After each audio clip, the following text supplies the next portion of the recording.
Telugu cinema సంగీత చరిత్రలో ఒక రారాజుగా, స్వర రసరాజుగా చిరస్థానాన్ని సంపాదించుకుని చరిత్రలో తనకంటూ ఒక పేజీని సాధించుకున్న అంటే మన సాలూరి రాజేశ్వరరావు గారి ఇంట పుట్టి బ్లాక్ బస్టర్స్కి బ్రహ్మాండమైన చార్ట్ బస్టర్స్ ఇచ్చి తనకంటూ ఒక రికార్డును క్రియేట్ చేసుకున్న గొప్ప సంగీత దర్శకుడు.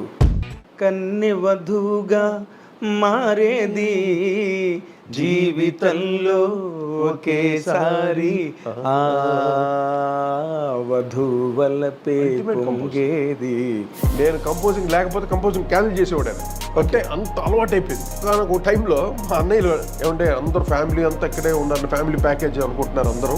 వీడిని ఎక్కడ పంపించేస్తాను, వేరే ఎక్కడ రైట్ మీరంతా వెళ్ళిపోండి రా, వాడు నాకు కావాలరా అన్నాడు చక్రవర్తి గారు. ఒక విచిత్రమైన డౌట్ అంటే వేటూరు గారు కూడా నాకు చెప్పిన మాట, చక్రవర్తి గారికి అసలు సంగీతం రాదు, సంగీతం నాలెడ్జే లేదు, ఆయన సంగీత దర్శకుడు అవ్వాలా డైరెక్టర్ అవ్వాలా అన్న డౌట్ వచ్చినప్పుడు బాలు గారు ఎక్కువగా నువ్వు సంగీత దర్శకుడు అవ్వు, డైరెక్టర్ ఎప్పుడైనా అవ్వచ్చని ఎంకరేజ్ చేశారు. ఇప్పుడు అతనికి ఏ రకమైన పరిజ్ఞానంతో ఆయన అంత గొప్ప సక్సెస్ఫుల్ మ్యూజిక్ డైరెక్టర్ అయ్యారు? సంగీతం రానోడు మ్యూజిక్ చేయలేడా? హార్మోనియం వాయించినోడు మ్యూజిక్ తెలిసినోడు మీ దృష్టిలో అదా? లేకపోతే గిటార్ వాయించినోడు వాడికి మ్యూజిక్ వచ్చాను అనుకుంటారా? వేటూరు గారు రాసిన, వీటూరు గారు రాసిన, ఆత్రేయ గారు రాసిన ఇలా పెడితే ఒకటే ట్యూన్ కొడతాడు, అంత క్యాచ్గా ఉంటుంది సాంగ్. వేటూరు గారికి ఎందుకు ఆయన మీద కోపం అయి ఉండొచ్చు, ఎందుకంటే ప్రతి పల్లవి లిరిక్ ఆయనే ఇచ్చేస్తాడు. అవునా? నేనే సాక్షి దానికి. పుట్టింటోళ్ళు తరిమేశారు డిజే అన్ని పల్లవులు ఓపెనింగ్ ఆయన లిరిక్స్ ఇచ్చేవాడు. Great man, great. రాజుగారు ఎప్పుడు ఏ పాయింట్లో కనెక్ట్ అయ్యారండి మీకు? నాకు గురుగారు చక్రవర్తి గారి దగ్గర మా ఇద్దరు టేస్ట్ ఒకటే. కరెక్ట్గా మేము వచ్చేసరికి బ్రేక్ డ్యాన్స్ స్టార్ట్ అయింది అప్పుడు యుగం. అక్కడ మేము పట్టుకున్నాం గ్రిప్. అంటే 2-3 ట్యూన్స్ చూడాలి అలాంటివి. అది రాఘవేంద్ర రెడీ అవ్వరు. ఓకే. అందువల్ల రాఘవేంద్ర గారికి మటుకు నెంబర్ ఆఫ్ ట్యూన్స్ చేసేవాడి. చేసినా కూడా ఆ ట్యూన్స్ అంతా మిగతా వాళ్ళకి అమ్మేస్తాం. రాజుగారు కూడా బాగా ఫుడ్ ప్రియుడే కుమ్మేసేవాళ్ళు అక్కడ. మొత్తం రజనీకాంత్ కూడా వచ్చి మొత్తం కూర్చొని భోజనం చేసేవాడు. షూటింగ్ జరిగేది అక్కడ విజయవాడ. చిరంజీవి గారితో మీ ట్రావెల్ ఎలా ఉండేదండి అసలు? అంటే ఎప్పుడైతే ఎముడుకు మూడు బాగా సెన్సేషన్ హిట్ అయిన తర్వాత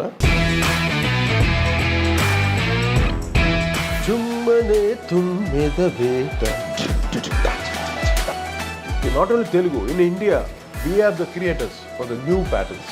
మీకు ఆ కల్చర్ ఆఫ్ నాలెడ్జ్ ఉన్నదా? అంటే నార్మల్గా ఈ రాగాలు రాగాల నాలెడ్జ్ ఉండి ఏం చేస్తావు నువ్వు? రాగాలు పేరు చెప్పగలవు నువ్వు. ఇది హనుమత్తోడండి, ఇది ఆ రాగం ఈ రాగం, నువ్వు పేర్లు చెప్పడం వరకే వాడికి అర్హత. పేరు చెప్పేస్తే అది జీనియస్. ఇది సంగీతంలో పెద్ద విద్వాంసుడు అని అనుకుంటారు. దాయి దాయి దాక్షాని అది కోటి రాగం, అంతే. కోటి రాగం. అంటే ఘంటసాల గారిలో 50% అయినా బాలు గారు స్కోర్ చేశారండి. ఆయన సూర్యుడు అయితే మీరు చంద్రుడు అవుతారు. బాలచంద్రుడు అంటే వెంకటేష్ బాబు నువ్వు నాకు నచ్చావు, మల్లీశ్వరి, అరుంధతి అన్ని సూపర్ హిట్స్ ఇస్తున్నారు మీరు ఆ టైంలో. సడన్ గా ఇండస్ట్రీ నుంచి అంటే చప్పుడు లేని ఫాల్. నా గ్రాఫ్ మీరు చూడండి, యంగర్ జనరేషన్ కమింగ్ వచ్చినప్పుడు ఇదే చిరంజీవి గారు, బాలకృష్ణ గారు అందరూ they all old, they become old. అవును. కానీ వాళ్ళు మళ్ళీ ఒక ట్రెండ్ తెచ్చుకున్నారు, రివైవ్ అయ్యారు. గ్రేట్.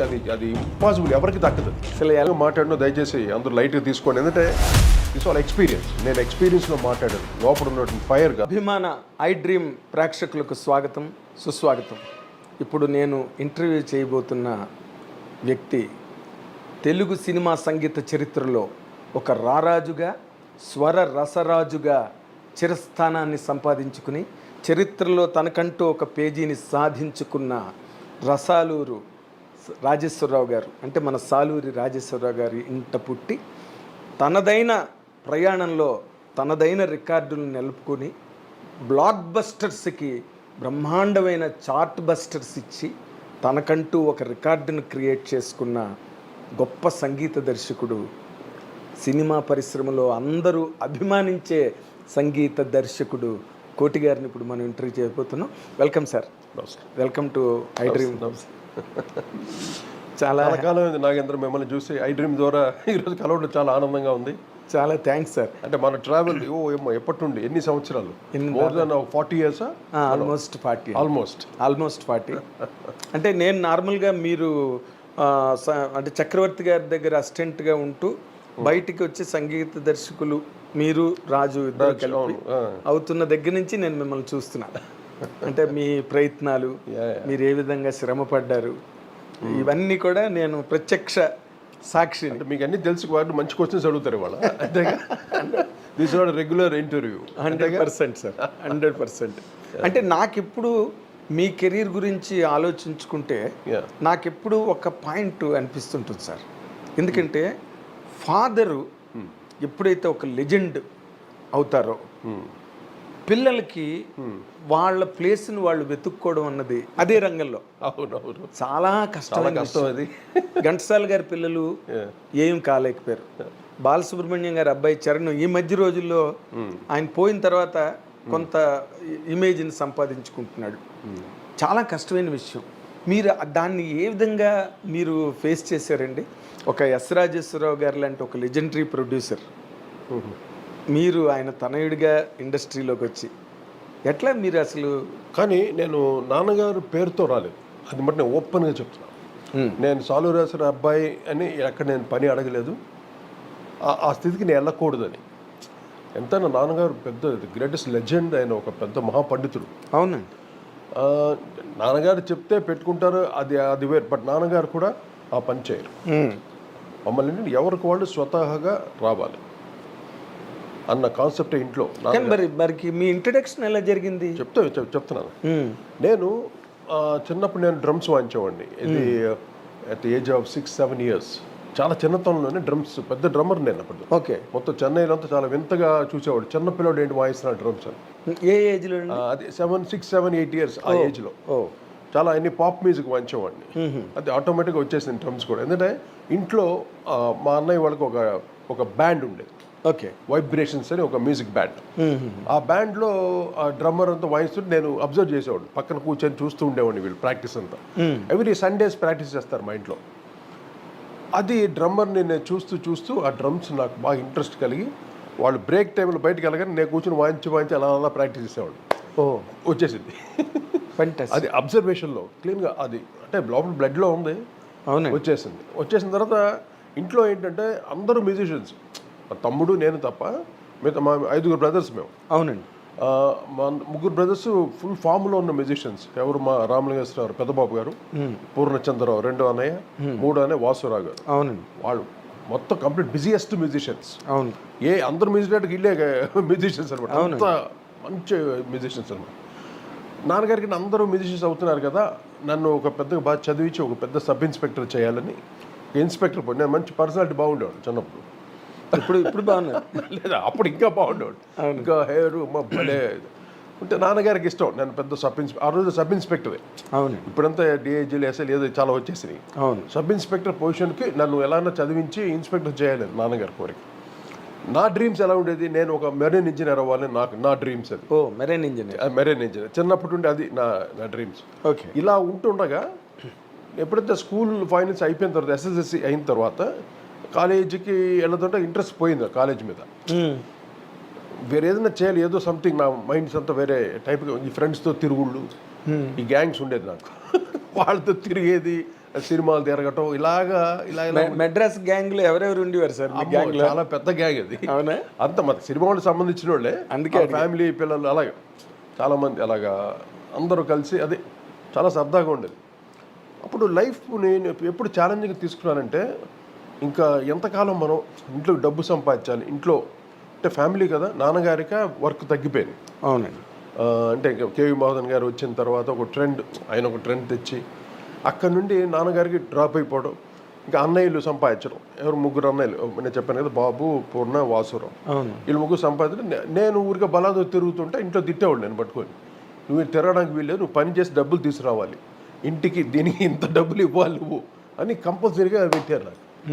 నేను సంపాదించాడు ఎలాగ? అప్పుడు నేను బయటికి వెళ్ళి ఫ్యాక్టరీల దగ్గర సినిమాలో చూస్తాం కదా ఆ ఫ్యాక్టరీ గేట్ దగ్గర ఓనర్ వచ్చి అలా చూసి ఇలా చీకటి నిలబడి ఓనర్ చూసి ఏమన్నా మనకి జాబ్ ఇస్తాడేమో అని ఫ్యాక్టరీ దగ్గర నిలబడేవాడిని గేట్ దగ్గర అలాగా ఏమన్నా చూసి మనకి జాబ్ ఇస్తాడని అక్కడ వాచ్మ్యాన్ వచ్చాడు ఒకసారి రేయ్ ఎందుకు రోజు ఏం చేస్తున్నావు ఇక్కడ అంటే సార్ ఏదైనా జాబ్ దొరుకుతుంది సార్ ఫ్యాక్టరీలో అంటే మడయ నీకు పోయి నల్ల వేరే ఏదైనా పనికి ఇలా కొడుకు మాట ఇక్కడ జాబ్ ఇవ్వరు నీకు ఓన్లీ దానికి చదువుకొని రావాలని సరే అది దొరకలే తర్వాత లేత్ వర్క్స్ ఉంటుంది ఈ మెకానిక్ లేత్ వర్క్ అదే లేత్ మిషన్స్ అక్కడికి వెళ్ళి పని నేర్చుకుందాం అక్కడికి అంటే డబ్బు సంపాదించాలి నాకు తెలియదు వేరే ఇది లేదు నాకు అసలు నాకు అప్పుడు మ్యూజిక్ మీద లేదు డ్రమ్స్ మానిపించేశారు ఇంట్లో ఏంటి ఏం చేయాలి అప్పుడు నేను ఇంకా గిటార్ తీసుకున్నాను ఇంట్లో గిటార్ తీసుకొని మా ఇంట్లో ఒక మామిడి చెట్టు ఉండేది ఆ మామిడి చెట్టు కింద తెలిసి నాకు ఓపెన్ టెర్రస్లో మామిడి చెట్టు ఇలా ఉంటే ఆ చెట్టు కింద కూర్చొని గిటార్ ప్రాక్టీస్ చేశాను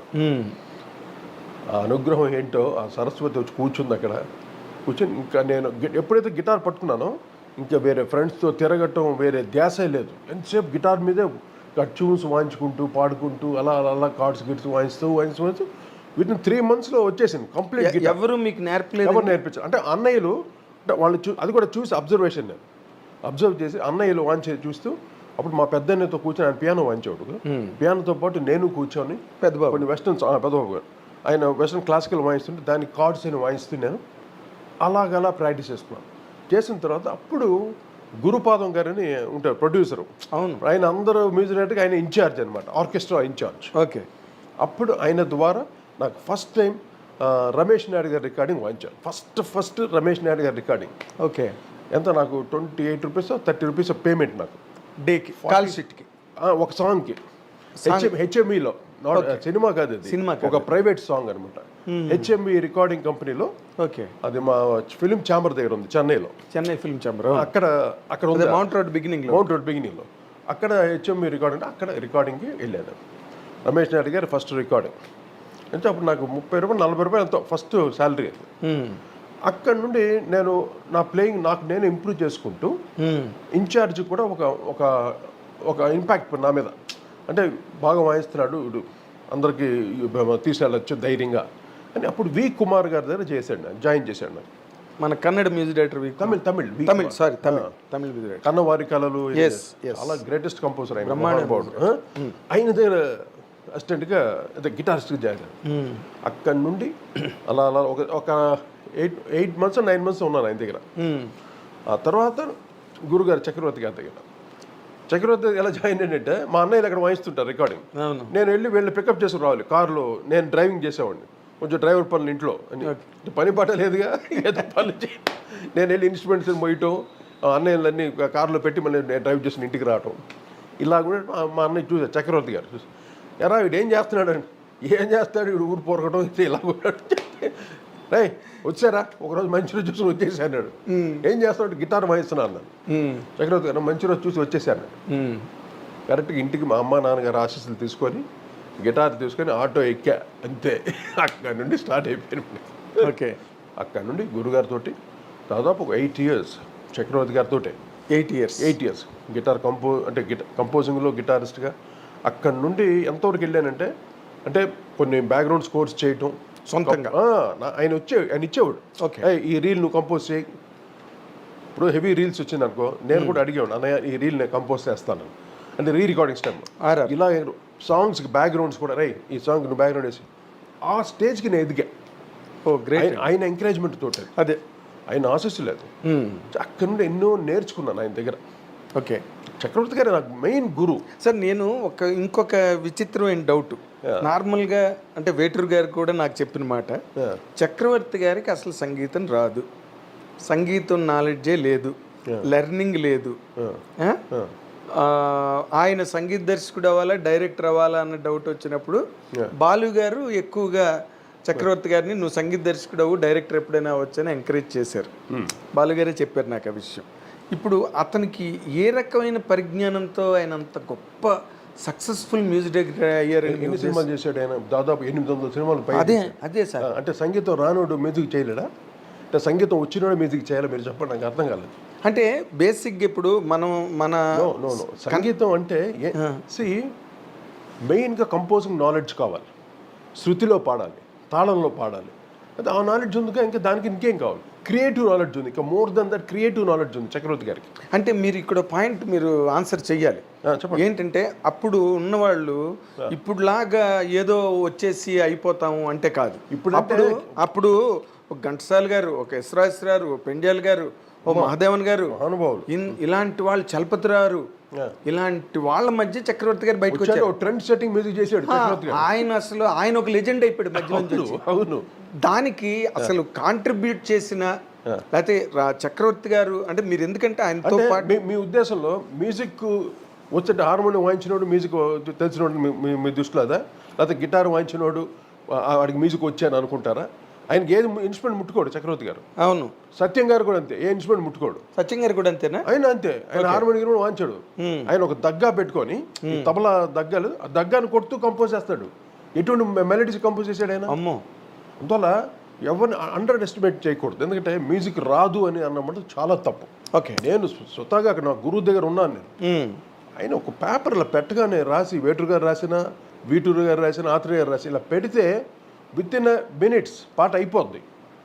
ఒకటే ట్యూన్ కొడతాడు, అంత క్యాచీగా ఉంటుంది సాంగ్. ఆ నాలెడ్జ్ ఎక్కడ నుండి వచ్చిందంటారు? అదే నేను, ఆయన రాగాలు తెలియదు. ఆయన కొన్ని రాగాలు కొన్ని మా మనసులో పెట్టుకుంటాడు, దాంతో చేస్తాడు. పైగా హిందీ సాంగ్స్ ఇన్స్పిరేషన్తో చేయడు. అది నాకు తెలుసు. ఆయన అన్ని ఒరిజినల్ ట్యూన్స్. ఆయన సత్యం గారు కొద్దిగా ఆయన ఇన్స్పిరేషన్ తోటి కొంచెం మదన్ మోహన్ గారిది అందరిది, అవును, ఎస్డి బర్మన్ గారిది, ఆర్డి బర్మన్ గారిది కొంచెం ఆయన తీసుకొని చేస్తాడు. సత్యం గారికి హిందీ పాటల్లో ఎన్సైక్లోపీడియా ఆయన. అవును. ఏ మిడ్ నైట్ 30 లేపు అడిగినా ఏ పాటను పాడతాడు. ఎస్. చక్రవర్తి గారు హిందీ అసలు ఇన్ఫ్లుయెన్స్ ఉండదు, లేదు, అన్ని ఒరిజినల్ ట్యూన్స్. ఒరిజినల్ చేసుకో. శారద అసలు చీకటి వెలుగులు, మల్లెపువ్వు, ఎటువంటి మ్యూజికల్స్. అయ్యో బాక్స్ ఆఫీస్ మ్యూజికల్స్ అన్ని. అసలు అంటే మ్యూజిక్ రానోడు చేశాడు అవన్నీ. అదే నాకు అదే తప్పు. అదే వీళ్ళకి తెలియదు. ఆయనలో ఉన్న నాలెడ్జ్ బయట వాళ్ళకి చూపించుకోడు. ఆయన ఈస్ అల్టిమేట్ కంపోజర్ తెలుసా, మోర్ క్రియేటివ్ కంపోజర్. మీకు ఆ రోజుల్లో ఒక రుద్ర వీణ అని ఉండేది, గోటు వాద్యం లాగా. ఆ వీణతో ఒక సినిమా మొత్తం రికార్డింగ్ చేసాడండి. ఎవరిది? యు విశ్వేశ్వరరావు గారిది సినిమా మార్పు తీర్పు ఓర్పులు అని వచ్చేది. ఆయన తీర్పు అనే సినిమాకి ఏదో జస్ట్ ఒక రుద్ర వీణతోటి ఎక్స్పెరిమెంట్స్ ఆ రోజులో చేశాడు చక్రవర్తి గారు. ఎవరు ఇళయరాజా చేయలేదు, ఎవ్వడూ చేయలే. చక్రవర్తి గారు అంత ఎక్స్పెరిమెంటల్ కంపోజర్, చాలా హైలీ నాలెడ్జ్ కంపోజర్. ఆయన చూస్తే అందరూ వీడికి మ్యూజిక్ రాదు అనుకుంటారు. అంటే స్వరాలు చెప్తాను మ్యూజిక్, స్వరాలు రాను మ్యూజిక్ తెలియదు అడిగి చెప్తా. అదే ఇప్పుడు మీరు చెప్పిన దాని ప్రకారం అంటే వేటూరు గారు అన్నారు నాతో, ఇన్స్పిరేషన్తో అయిన మ్యూజిక్ డైరెక్టర్ చక్రవర్తి. ఎందుకంటే వేటూరు గారికి ఎందుకు ఆయన మీద కోపం అయి ఉండొచ్చు, ఎందుకంటే ప్రతి పల్లవి లిరిక్ ఆయన ఇచ్చేస్తాడు, చక్రవర్తి గారు ఇస్తాడు. అవునావా? నేనే సాక్షి దానికి. ప్రతి పాట ఆయన చేసిన ప్రతి పాట ఆల్మోస్ట్ ఆల్ పల్లవి చక్రవర్తి గారిది. అంతేనా? ఓపెనింగ్ బర్డ్స్, పుట్టింటోళ్ళు తరిమేశారు జింక్ చిక్కి ఆకు చాటు పిందెడిసే ఎన్ని. ఇంకా తర్వాత ప్రేమాభిషేకంలో తిరుపతికి వస్తాను ఏదో పాట, అది కోటప్ప కొండకు వస్తానని మొక్కుకున్న, అది దేవి మౌనమా, అది అన్ని పల్లవులు ఓపెనింగ్ ఆయన లిరిక్స్ ఇచ్చేవాడు. ఒక దేవత గుడిలో సాంగ్ ఒకటి, అది మేబీ అయి ఉండొచ్చు. అది కూడా రోజా, ఇది మన వేటగాడు సినిమాలో జాబిలితో చెప్పన ఓపెనింగ్ లిరిక్ అయింది. ఓకే. ఇలాగా ఆ నాలెడ్జ్ ఎక్కువ ఆయనకి. పాటని కమర్షియల్గా it's a commercial composer as well as మంచి క్లాసికల్ కంపోజర్ కూడా ఆయన. బ్రహ్మాండంగా అసలు ఆయన చేసి చీకటి వెలుగులు ఎటువంటి పాటలమ్మా. అవును. తర్వాత చీకటి వెలుగుల శారదలో ఎటువంటి పాటలు, కన్నెవధువుగా మారేది ఏం పాట అదే, శారద నిన్ను చేరగ, అసలు సిగ్గా ఆ ట్యూన్ అండి. కన్నెవధువుగా మారేది జీవితంలో ఒకేసారి, ఆ వధువలపే పొంగేది ఈనాడే. చాలా మంది చక్రవర్తి గారి మీద అలా బ్యాడ్గా చెప్పడం నాకు చాలా కోపం వచ్చింది. అంటే తక్కువ ఇవన్నీ పక్కన పెట్టేస్తే సార్, జనరల్గా మీరు నమ్ముతారుగా నాకు మ్యూజిక్ నాలెడ్జ్ ఉన్నది. More than. అయితే ఇక్కడ నాకు ఒక విచిత్రమైన ఒక ఫీలింగ్ అనమాట. ఈయనకు పక్కన సంగీతం రాదంటారు, ఈయన చేసిన పాటలు మీరు ఇందాక అన్నట్టుగా మల్లెపువ్వు కానీ, శారద కానీ, చీకటి వెలుగులు కానీ, ఆయన ఆ చిన్న మాట ఎవరన్నా చేయగలరు? అది ఎవరండి ఎవరన్నా చిన్న మాట, ఒక చిన్న మాట, చాలా విచిత్రంగా ఉంటుందంట ట్యూన్. ఏ కంపోజిషన్ చూడండి, భలే కంపోజిషన్. నేను అప్పుడు కరెక్ట్గా మల్లెపువ్వు టైంకి నేను జాయిన్ అయ్యాను రీ రికార్డింగ్కి. ఓకే, రీ రికార్డింగ్కి జాయిన్ అయ్యాను గురుగారి దగ్గర. అక్కడి నుండి చాలా సినిమాలు నేను కంపోజింగ్ లేకపోతే కంపోజింగ్ క్యాన్సిల్ చేసేవాడు ఆయన. అంటే అంత అలవాటు అయిపోయింది. నేను ఉండాలి గిటార్ వాయిస్తుంటే ఈ get inspiration. Cards, guitar cards, patterns, rhythm patterns కూడా వచ్చేది గిటార్ బాగా. అవును, ప్యాటర్న్స్ వాయిస్తుంటే దాంతో పాటు కంపోజ్ చేసేవాడు ఆయన. అది మాకు బాగా జల్లయ్యాం. అందువల్ల ఒక టైంలో మా అన్నయ్యలు ఏమంటే అందరూ ఫ్యామిలీ అంతా ఇక్కడే ఉన్నారు, ఫ్యామిలీ ప్యాకేజ్ అనుకుంటున్నారు అందరూ.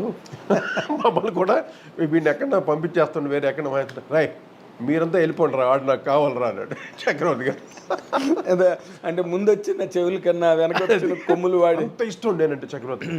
ఇంకోటి ఏంటి, రై వాడు నా కులంలో వాడికి అమ్మాయిని చూసి పెళ్లి చేస్తాను, ఇది ఆ లెవెల్కి వెళ్ళిపోయాడు ఆయన. ఒక కొడుకులాగా, ఒక ఫ్రెండ్ లాగా, అంటే నాకు సర్వస్వం, నా దేవుడు అంటాను చక్రవర్తి గారిని. Great man, great man. అంటే అక్కడ నేర్చుకుందే ఈ అంత అందరితో ఎలా నడుచుకోవాలి, ఒక్కొక్కరిని ఎలా ప్రేమించాలి. అవునండి. అక్కడ నాకు స్వతహాగా ఉన్నా కూడా అంటే అంటే ఏమంటారు దాన్ని, మామూలు మనుషులకు ఉంటుంది కదా ఒక నేచర్, అది ఆయన దగ్గర నుండి ఇంకా నాకు పెరిగింది. అదే మీరు బేసిక్గానే మీరు చాలా మంచి హ్యూమన్ బీయింగ్ అండి. హ్యూమన్ బీయింగ్గా ఉంటాను, అందరూ హెల్ప్ చేస్తాను. ఎందుకంటే మీ ఫ్యామిలీ లెగసీ అది. నాన్నగారు వారి గురించి ఊసులు ఉండవు. మీ పెద్దబాబు అయితే నోట్లోంచి మాటే రాదు, చంద్రారు అంతే. కొంచెం వాసురావు గారే మాట్లాడతారు, కొంచెం కోపిస్తారు. మీ బ్రదర్స్ లో ఆయనే కొంచెం నోరిప్పి మాట్లాడేది. తర్వాత మీరు చక్రవర్తి గారి దగ్గర నుంచి అన్నీ అలవరుచుకున్నారు, అన్నీ జరిగాయి. మీకు నాకు కూడా నేను కంపోజ్ చేసేటప్పుడు లిరికల్గా కంపోజ్ చేస్తాను, నాకు అక్కడ నుండి వచ్చింది నాకు అది నాలెడ్జ్. ఓకే, మా గురుగారి దగ్గర నుండే ఎన్ని పాటలు నేను ఓపెనింగ్ లిరిక్తో చేసేవాడిని కంపోజింగ్. ఓకే, ట్యూన్ ఇచ్చేటప్పుడు ఒక ఐడెంటిఫికేషన్ కోసం ఒక లిరిక్ పాడేవాడిని ప్రతి పాటకి. ఇప్పుడు ఇందిర మందిర సుందరకార తత్తర ఇలా చేస్తాను ట్యూన్, ఓపెనింగ్ వర్డ్ ఇచ్చేస్తాను. ఓకే, అది సౌండింగ్ కావాలి, అది అక్కడ నుండి వచ్చింది గురుగారి దగ్గర. ఆ సౌండింగ్ అంటే ఆ కటింగ్స్ కొత్తగా ఉండాలి, వినేవాళ్ళు కొత్తగా ఫ్రెష్గా ఉండాలి, ఆ తాపత్రయం అనమాట కంపోజ్ చేసేటప్పుడు. ఓకే, అందువల్ల ఈవెన్ వేటూరు గారు కూడా నేను ఏమయ్యా ఎందుకయ్యా నువ్వు ఓపెనింగ్ పాడుతావు, ఆయన తిట్టేవాడు నేను పట్టుకొని. గురుగారు లేదు గురుగారు, వాళ్ళకి కొంచెం ఐడెంటిఫికేషన్ కోసం, సరే నువ్వు పాడేవని అది బాగుందని అదే అడుగుతున్నారు, ఇప్పుడు నేను దాన్ని ఫాలో అవ్వాలి నేను అని తిట్టేవాడు నేను పట్టుకొని. అల్టిమేట్ మనకి సాంగ్ రీచ్ అవ్వాలి. అవునులేండి. ఇప్పుడు నర్మదా నది తీరంలో తానని నన్న అంటాను, దాన్ని గురుగారు ఫర్దర్గా యాడ్ చేస్తాను. అవును, అంటే నాకు ఆ నర్మదా నది నేను చిన్నప్పుడు ఎప్పుడో చదివాను, దాన్ని అలా తీసుకుందాం. పాట ఎత్తుగడ క్యాచ్గా ఉండాలి, డిఫరెంట్గా ఉండాలి.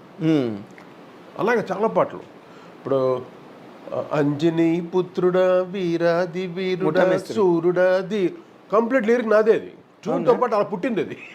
అవునా? కంప్లీట్ ఆ పల్లవంతా నాదే. సూర్యుడా ధీరుడా నీ మీద నాకు యాహో యాహ అంతవరకు ఇంకా అక్కడి నుంచి తర్వాత గురుగారు ఫిల్ చేసి అదేలేండి. అంటే పాట పాపులర్ అవ్వాలి, క్యాచ్కి హిట్ అవ్వాలి, ఇన్స్టెంట్గా ఎక్కిపోవాలి అంతే. అది ఆ ధ్యాసలో ఉండేవాడు నేను, ఆ ట్యూన్ లోపలనే ఉండేవాడు నేను ప్రతి పాట. ఎందుకంటే నెంబర్ ఆఫ్ సినిమాలు చేస్తుండేవాడు. అవును, చాలా ఒక ఫ్యాక్టరీలో జరిగేది నాది, మేము రాజ్కోటిగా కానీ ఒక ఫ్యాక్టరీలో జరుగుతున్నప్పుడు మాకు ప్రతి పాట హిట్ చేయాలి, లేకపోతే మేము అవుట్డేట్ అయిపోతాం, మాకు తీసి పారేస్తారు మమ్మల్ని. అవును సార్, ఇండస్ట్రీలో ఎవరి మీద మమకరాలు ప్రేమలు ఏమి ఉండవు, ఓన్లీ సక్సెస్ వర్క్స్ చేయాలి. అలాగా నేను రాజ్ ప్రతి పాట సినిమాలు 6 పాటలు ఉంటే 6 పాటలు హిట్ చేయాలని చేసేవాడు. అవునండి, అందులో 4 పాటలు డెఫినెట్గా రీచ్ అయ్యాడు. ఎందుకంటే నేను ఒక్కొక్కసారి 5, 6 కూడా రీచ్ అయిపోతాయి. మీ సినిమాలో 6 పాటలు హిట్ అయిన సినిమాలు చాలా ఉన్నాయి, చాలా ఉన్నాయి. ఇప్పుడు హలో బ్రదర్ కానీ, మేస్త్రి కానీ, అన్ని, ఇప్పుడు కొదమసింహం కానీ, లేకపోతే ఇప్పుడు మన అల్లుడా మజాక కానీ, ఏంటి ఆ పాటలన్నీ అప్పుడు ఆ రోజు అని. అంటే అంత కాన్సన్ట్రేటెడ్, అంత పగడ్బందీగా వర్క్ చేసేవాడు ఒక్కొక్క పాటని. ముఖ్యంగా ఫ్యాన్స్ని దృష్టిలో పెట్టుకుంటాను. ఇప్పుడు మెగాస్టార్ అంటే ఫ్యాన్స్, బాలకృష్ణ అయితే ఫ్యాన్స్, వాళ్ళకి ఎలా కావాలి ఫస్ట్ ఆ కార్నర్ ఉంటుంది ఫస్ట్, ఆ తర్వాత మిగతా అందరికీ, తర్వాత మ్యూజికల్గా నేనేం చేయాలి, ఓకే. ఇన్ని రకాల మిక్సెస్ చేసే ఉన్నాం ఒక పాటని. అయితే ఇక్కడ ఇంకొక పాయింట్ సార్, ఇప్పుడు మీరు చెప్పిన పాయింట్ నుంచి నాకు స్ఫురించింది ఇప్పుడే. అదేంటంటే మీరు వచ్చిందా ఒక ఎస్ రాజేశ్వరరావు గారిది ఒక వాషన్ ఆఫ్ మెలోడీ, వాషన్ కెరటాలే, ఒక్కొక్క పాట ఒక్కొక్క కెరటం అయింది. మీరేమో శుశ్రూష చేసి ట్రైనింగ్ అయిన క్యాంపు చక్రవర్తి గారిది out and out mass mass అంతే, మాస్ మాస్ మాస్ అండి. మీకు ఎప్పుడైనా అనిపించిందా మీరు డైరెక్ట్గా మ్యూజిక్ డైరెక్టర్ అయిన తర్వాత నాన్నగారి తాలూకు మెలోడీ నేను రిప్రజెంట్ చేయలేకపోతున్నాను? అది అనిపించేది నాకు. కానీ అప్పుడు ట్రెండ్స్ మట్టుకు కొంచెం ఓల్డీకి వెళ్తే మట్టుకు నేను అవుట్డేట్ చేసేస్తారు. ఓకే, అది చాలా డేంజరస్. అది ఇప్పుడు నాన్నగారు బ్లడ్, నాన్నగారు కంపోజ్ నాకెందుకు రాదు కదా మరి, ఆయన పక్కనే చేయగలను, కెపాసిటీ ఉంది నాకు. Yes sir. కానీ ఆ రూట్కి వెళ్ళేవాడిని కాదు. ఎందుకు అన్నయ్య చేసేవాడు, మా వాసురావు ఉన్నాడు, ఆయన చేసేవాడు, నాన్నగారి స్టైల్ బాగా చేసేవాడు. నేను ఎందుకంటే కొంచెం కమర్షియల్గా వచ్చేసి అటు వెళ్ళకూడదు, మన స్టైల్లోనే మనం వెళ్ళాలి అని నా కలెక్షన్స్, నా మ్యూజిక్స్ నేను విని నాకుంటూ ఒక స్థానాన్ని సంపాదించుకున్నాను. ఎస్. అప్పుడు అడిగారు ఎవడు వీడు అంటే, ఇలా రాజేశ్వర గారు కొడుకు. అంతవరకు తెలియదు ఎవరికి, ఎక్కువ మ్యాక్సిమం తెలియదు. అదే చక్రవర్తి గారు లాంటి వాళ్ళు ఇండస్ట్రీ వరకు తెలిసి ఉంటుంది, కానీ బయట వాళ్ళకి ఎవరికి తెలియదు. ఇప్పటికి కూడా కొంతమందికి ఇప్పటికీ రాజేశ్వర గారు అబ్బాయా అంటారు నన్ను. ఓకే. అంటే అది ఆ ట్రాక్ నాకు నచ్చదు. మనకు ఓన్గా రావాలి, మనం నిలబడాలి. అలాగే రాజు, నేను కూడా ఇద్దరు. రాజు గారు ఎప్పుడు ఏ పాయింట్లో కనెక్ట్ అయ్యారండి మీకు? నాకు గురుగారు చక్రవర్తి గారి దగ్గర. అంతేనా? రాజు యాక్చువల్లీ మా పెదనాన్న గారి దగ్గర, హనుమంతరావు గారి దగ్గరను, నాన్నగారి దగ్గర, పెండ్యాల గారి దగ్గర అసిస్టెంట్గా ఉండేవాడు, నోటేషన్స్ రాసేవాడు తను. ఓకే. అటువంటిది అటు నాన్నగారికి వర్క్ తగ్గిపోయింది టోటల్గా. సుశల దక్షిణామూర్తి గారు అందరితో వర్క్ చేసేవాడు, నోటేషన్ రాసేవాడు. తగ్గిపోయేసరికి అప్పుడు మా అన్నయ్య వాళ్ళకి అంటే రాజుని చూసి, రాజును చక్రవర్తి గారికి చెప్పి, మా వాసు చక్రవర్తి గారికి చెప్పి రాజుని కూడా జాయిన్ చేసుకుంటే బాగుంటుంది కదా, చక్రవర్తి గారి ఫ్యాక్టరీలో జరుగుతుంది కదా, వేసే పెట్టేసుకుందాం అన్నాడు, హెల్ప్గా ఉంటాడు కదా. అలా రాజు జాయిన్ అయ్యాడు చక్రవర్తి గారి దగ్గర. అదే అప్పటికి టీవీ రాజు ఆల్రెడీ 5 years నేను ముందే. ఓకే. రాజు లాస్ట్లో లేటర్ ఆన్ జాయిన్ అవుతే అక్కడ మీ ఇద్దరు ప్యాచప్ అయ్యి, మా ఇద్దరు టేస్ట్ ఒకటే. ఎక్కువ హాలీవుడ్ స్కోర్స్ అని ఈ ఎక్కువగా వాటికి డిస్కస్ చేసేవాడు నేను వాడు. ఓకే. కొంచెం మ్యూజిక్ని ఇలా చేయొచ్చు అలా చేయొచ్చని ఈ గ్యాప్ టైంలో వర్క్ చేసేవాళ్ళం. అది మాకు ఇద్దరు ప్యాచప్ అయ్యారు. ఓకే. అవి చక్రవర్తి గారికి చాలా సినిమాలు మేము బ్యాక్గ్రౌండ్ స్కోర్ చేసేవాళ్ళం, పాటలకి బ్యాక్గ్రౌండ్ చేసేవాళ్ళం. నేను గురుగారు ఇచ్చి ఎంకరేజ్ చేసేవాడు మమ్మల్ని. అదే మీకు ఫ్రీ లిబర్టీ ఇచ్చాడు. బాగా నమ్మకం మా మీద, నమ్మకం. కుర్రాళ్ళు బాగా ఇదే చేస్తాను. ఆయన ట్రైనింగే, ఆయన స్టైల్ ఉంటూ కొంచెం ఎలక్ట్రానిక్. అప్పుడు ఆ రోజుల్లో ఎలక్ట్రానిక్స్ వచ్చింది కొత్తగా దాన్ని స్టడీ చేశాను. నేనైతే ఫుల్ దిగిపోయాను ఎలక్ట్రానిక్లో. ఈ సింథసైజర్స్, ఎలక్ట్రానిక్ బీట్స్ అని వచ్చేది, మా కొత్త ఎలక్ట్రానిక్ డ్రమ్స్ అన్ని. అప్పట్లో ఎలక్ట్రానిక్ డ్రమ్స్ వచ్చినాయి కొత్తగా. ఓకే. ఈ కుర్బానీ సినిమాలో వచ్చింది టూ సిండ్రమ్ అంటారు. అటువంటి డ్రమ్స్ ఈ క్యారేజీల లాగా ఉంటాయి, టిఫిన్ క్యారేజీ లాగా. వాటిల్లో కొన్ని టోన్స్ ఉండేది అనమాట. అటువంటి వచ్చే కొత్త ఇన్స్ట్రుమెంట్స్ వచ్చేసరికి నేను స్టడీ చేసే వాటిని. ఓకే. అది నాకు హెల్ప్ అయింది. ఫ్యూచర్లో నేను కంపోజర్ అయిన తర్వాత, నేను రాజ్ అయిన తర్వాత నాకు చాలా హెల్ప్ అయింది. ఓకే. అంటే అంతవరకు మీరు తెచ్చే వరకు ఎలక్ట్రానిక్స్ అన్నది ఎవరు ఉంది, కానీ దాన్ని ప్రాపర్గా ఎవరు యూజ్ చేయడం రాలేదు ఎవరికి. అంటే చక్రవర్తి గారు అన్ని మూగ్ సింథసైజర్ అని, కాంబో ఆర్గన్ అని, ఇంకా ఏఆర్పి సింథసైజర్ చాలా ఉన్నాయి, కానీ దాన్ని ప్రాపర్గా వాడే విధానం తెలియదు. ఈయన ఒక స్టైల్ చక్రవర్తి మనం చెప్పినా కూడా కొన్ని లేదురా ఆయన భయపడేవాడు. ఆయన ఎంతసేపు మైక్ సెట్లో వినపడేది ఆయన పాట అలా ఉంటుంది. కమర్షియల్ కదా. మేము కొన్ని బేస్ గీస్ పెట్టి సింథసైజర్స్లో పడితే ఎక్కువ బేస్ అయిపోతుంది వద్దురా, మనం కొంచెం హై రేంజ్ చేసి అలాగా. ఆయనకి ఒక ఫేవరెట్ టోన్స్ ఉన్నాయి ఎలక్ట్రానిక్స్, కొన్ని ట్యాంప్లెట్స్ సెట్ చేసుకుని అదే టోన్ వాడేవాడు. కొంచెం అవుట్ ఆఫ్ ది వే వెళ్తే భయపడేవాడు ఆయన. అది మాకు అడ్వాంటేజ్, మేము తీసుకున్నాం దాన్ని. బేస్ అంతా మైకేల్ జాక్సన్ వాటిలతో వచ్చేది సింత్ బేస్ అంతా, వాటిని పట్టుకున్నాం మేము. కరెక్ట్గా మేము వచ్చేసరికి బ్రేక్ డ్యాన్స్ స్టార్ట్ అయింది అప్పుడు యుగం.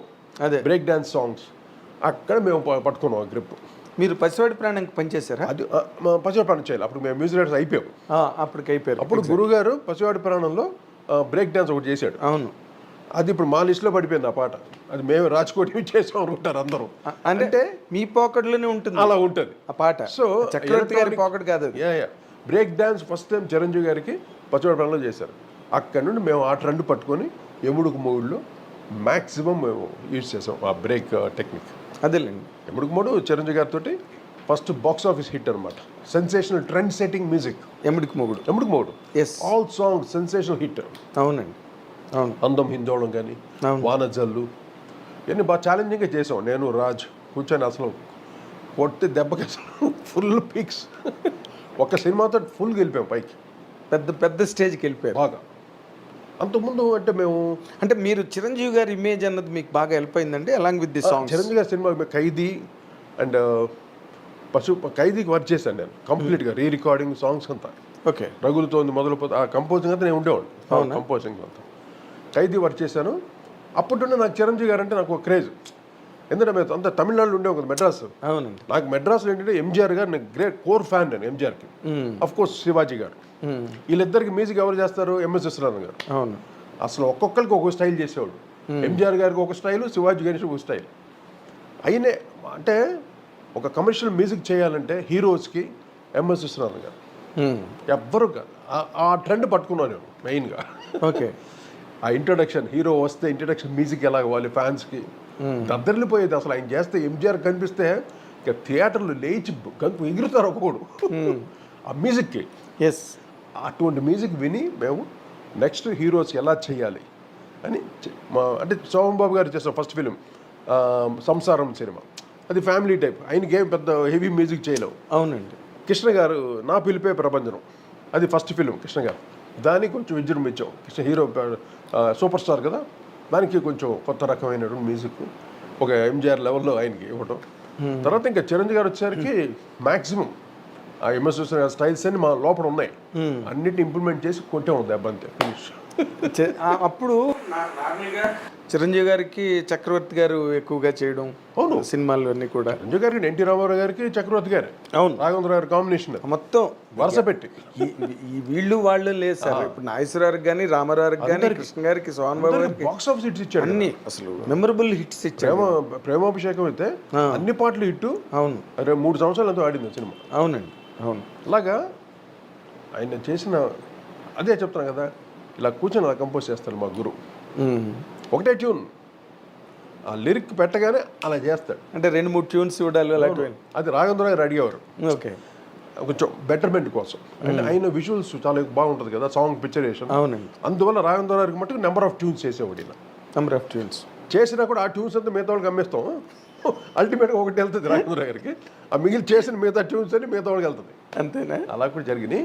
బట్ రాఘవేంద్ర గారికి అల్టిమేట్గా ఆయన చాలా కష్టపడి చేసేవాడు. అదేలేండి. అంటే ఇప్పుడు రాఘవేంద్ర గారు అన్ని కూడా పెద్ద గార్జియస్ ఫిల్మ్స్ కదండి. వైట్ ఎలిఫెంట్ హీరోలు, వైట్ ఎలిఫెంట్స్, పెద్ద హీరోలు, పెద్ద బడ్జెట్లు. అసలు ఏ మాటకి మాట, మేమంతా కంపోజింగ్ బ్యాచ్ కదా చక్రవర్తి గారితో. రాఘవేంద్ర గారి కంపోజింగ్ అంటే మాకంతా ఖుషి అనమాట. ట్రీట్మెంట్ ఉంటుంది, రాయల్ ట్రీట్మెంట్ మాకంతా. అంటే వాళ్ళు అంటే ఏదో మ్యూజిషియన్స్ ఏదో కంపోజింగ్ బ్యాచ్ అని చీప్గా చూడరు. అక్కడ ఆయన ఏం తింటున్నాడో, ఆయన ఏది అవుతాడో అదే అందరికి. ఓకే. అంత లెవెల్లో చూసాడు రాఘవేంద్ర. అమ్మో, అవును. అది చాలా మాకు రాయల్ ట్రీట్మెంట్ అన్నమాట. అంటే ఇప్పుడు మీరు చెప్తున్నది కొత్త పాయింట్. నార్మల్ గా ఆయన హీరోయిన్ బాగా చూసుకుంటారు, హీరోయిన్ బాగా చూసుకుంటారు. అలా కాదు, హ్యూమన్ యూనిట్ అందరికి. అంటే నాకు తెలిసేది అప్పట్లో యూనిట్ అందరికి సినిమా షూటింగ్ అవ్వగానే అందరికీ ఆయన పేమెంట్స్ ఇచ్చేవాడు. మామూలు కెమెరా అసిస్టెంట్స్కి అందరికి ఇచ్చేవాడు డబ్బులు. మాదేంటే ట్రీట్మెంట్ అదిరిపోయింది. ఇంకా నేను ఫుడ్ ప్రియుడు. నేను ఇంకా ఫుడ్. రాజు గారు కూడా బాగా ఫుడ్ ప్రియుడేగా. ఎవరు? మన రాజు. రాజు బ్రహ్మాండ. మీ ఇద్దరు కుమ్మేసేవాడు అక్కడ. అవును. క్యారేజీలు తినేయటం. అసలు చక్రవర్తి గారి అంటే ఇంకా రీ రికార్డింగ్ జరుగుతుంటే మొత్తం రజనీకాంత్ కూడా వచ్చి మొత్తం కూర్చొని భోజనం చేసేవాడు. అక్కడ షూటింగ్ జరిగేది అక్కడ విజయవాడలో. ఓకే. ఆయన కూడా అందరూ కలిసి భోజనం చేసేవాడు అక్కడ. గ్రేట్ డేస్ అమ్మా. Great days. అంటే ఇప్పుడు ఇందాక మీరు చిరంజీవి గారి గురించి చెప్తున్నప్పుడు ఆ యముడికి మొగుడుతోనే మీకు బ్రహ్మాండమైన రేంజ్ పెరిగిపోయింది. ఒక రేంజ్ వచ్చింది మీకు మ్యూజిక్ డైరెక్టర్స్గా. అంటే ఆడియో ఫీల్డ్లో కూడా మీకు ఒక గుర్తింపు వచ్చింది ఆడియో మార్కెట్లో. Audio market. చిరంజీవి గారితో మీ ట్రావెల్ ఎలా ఉండేదండి అసలు? అంటే ఎప్పుడైతే ఎముడుకు మూడు బాగా సెన్సేషన్ హిట్ అయిన తర్వాత వెంటనే ఖైదీ నెంబర్ 796 మాకు విజయబాబు నాయుడు గారిది చేసాం అనమాట.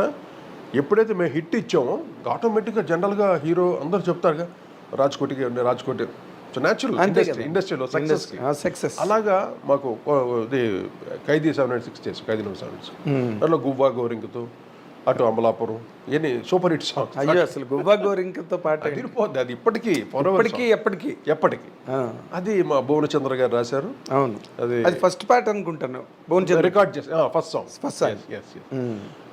అది అంటే అక్కడి నుండి చిరంజీవి గారితో మేము ట్రావెల్ అయ్యాం. అవును, అయినే చెప్పేసేవాడు అయితే రాజ్కోటి అంటే ఆటోమేటిక్ జరిగిపోయేది. నేను ప్రొడ్యూసర్ వచ్చి మమ్మల్ని కాంటాక్ట్ చేసేవారు. ఇంకా చిరంజీవి అనగానే ఇంకా మేము ఇంకా రెడీ అయిపోతుంటే ఇక్కడ లోపలికి బీట్ స్టార్ట్ అయిపోద్ది. దడ కింద ఉంటుంది చిరంజీవి సినిమా అంటే. అవునా, దడే. ఎందుకంటే ఆయనకి ఫాలోయింగ్ ఎక్కువ, ఫ్యాన్ ఫాలోయింగ్ ఎక్కువ, మైలేజ్ ఎక్కువ, ప్రతి పాట హిట్ కొట్టాలి, ఏదో కొత్తగా చేయాలి. అక్కడ చాలా వర్క్ చేసేవాడు. అది బాగా ఇంట్రెస్టింగ్ ఉండేది, మాకు కూడా ఎక్సైటింగ్గా ఉండేది. ఎగ్జైట్మెంట్ అంటే పైగా నేను డ్రమ్మర్ కాబట్టి నాకు ఆ బీట్స్ కొత్త బీట్లు చేసి దాంతో ట్యూన్స్ చేసేవాడిని. అదే అందుకనే ఒక కొత్త ప్యాటర్న్ వచ్చింది. కొత్త ప్యాటర్న్. ఇప్పుడు మాధవన్ గారు కూడా కొన్ని సినిమాలు చేశారు, చిరంజీవి గారివి, చక్రవర్తి గారు చాలా సినిమాలు చేశారు.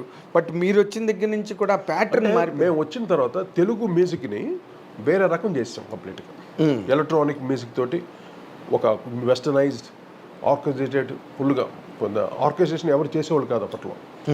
ఇప్పుడు చక్రవర్తి గారు కంపోజ్ చేసేవాడు, సత్యం గారు కంపోజ్ చేసేవాడు, మిగతా వాళ్ళందరూ కంపోజ్ చేసి అరేంజర్స్ అని ఒకరు ఉండేవాళ్ళు, ఆంగ్లో ఇండియన్స్. అవును, ఆంగ్లో ఇండియన్సే చేశారు. రాజు శ్యామ్, ఫిలిప్స్, ఓకే ఐడియా ఉందా మీకు?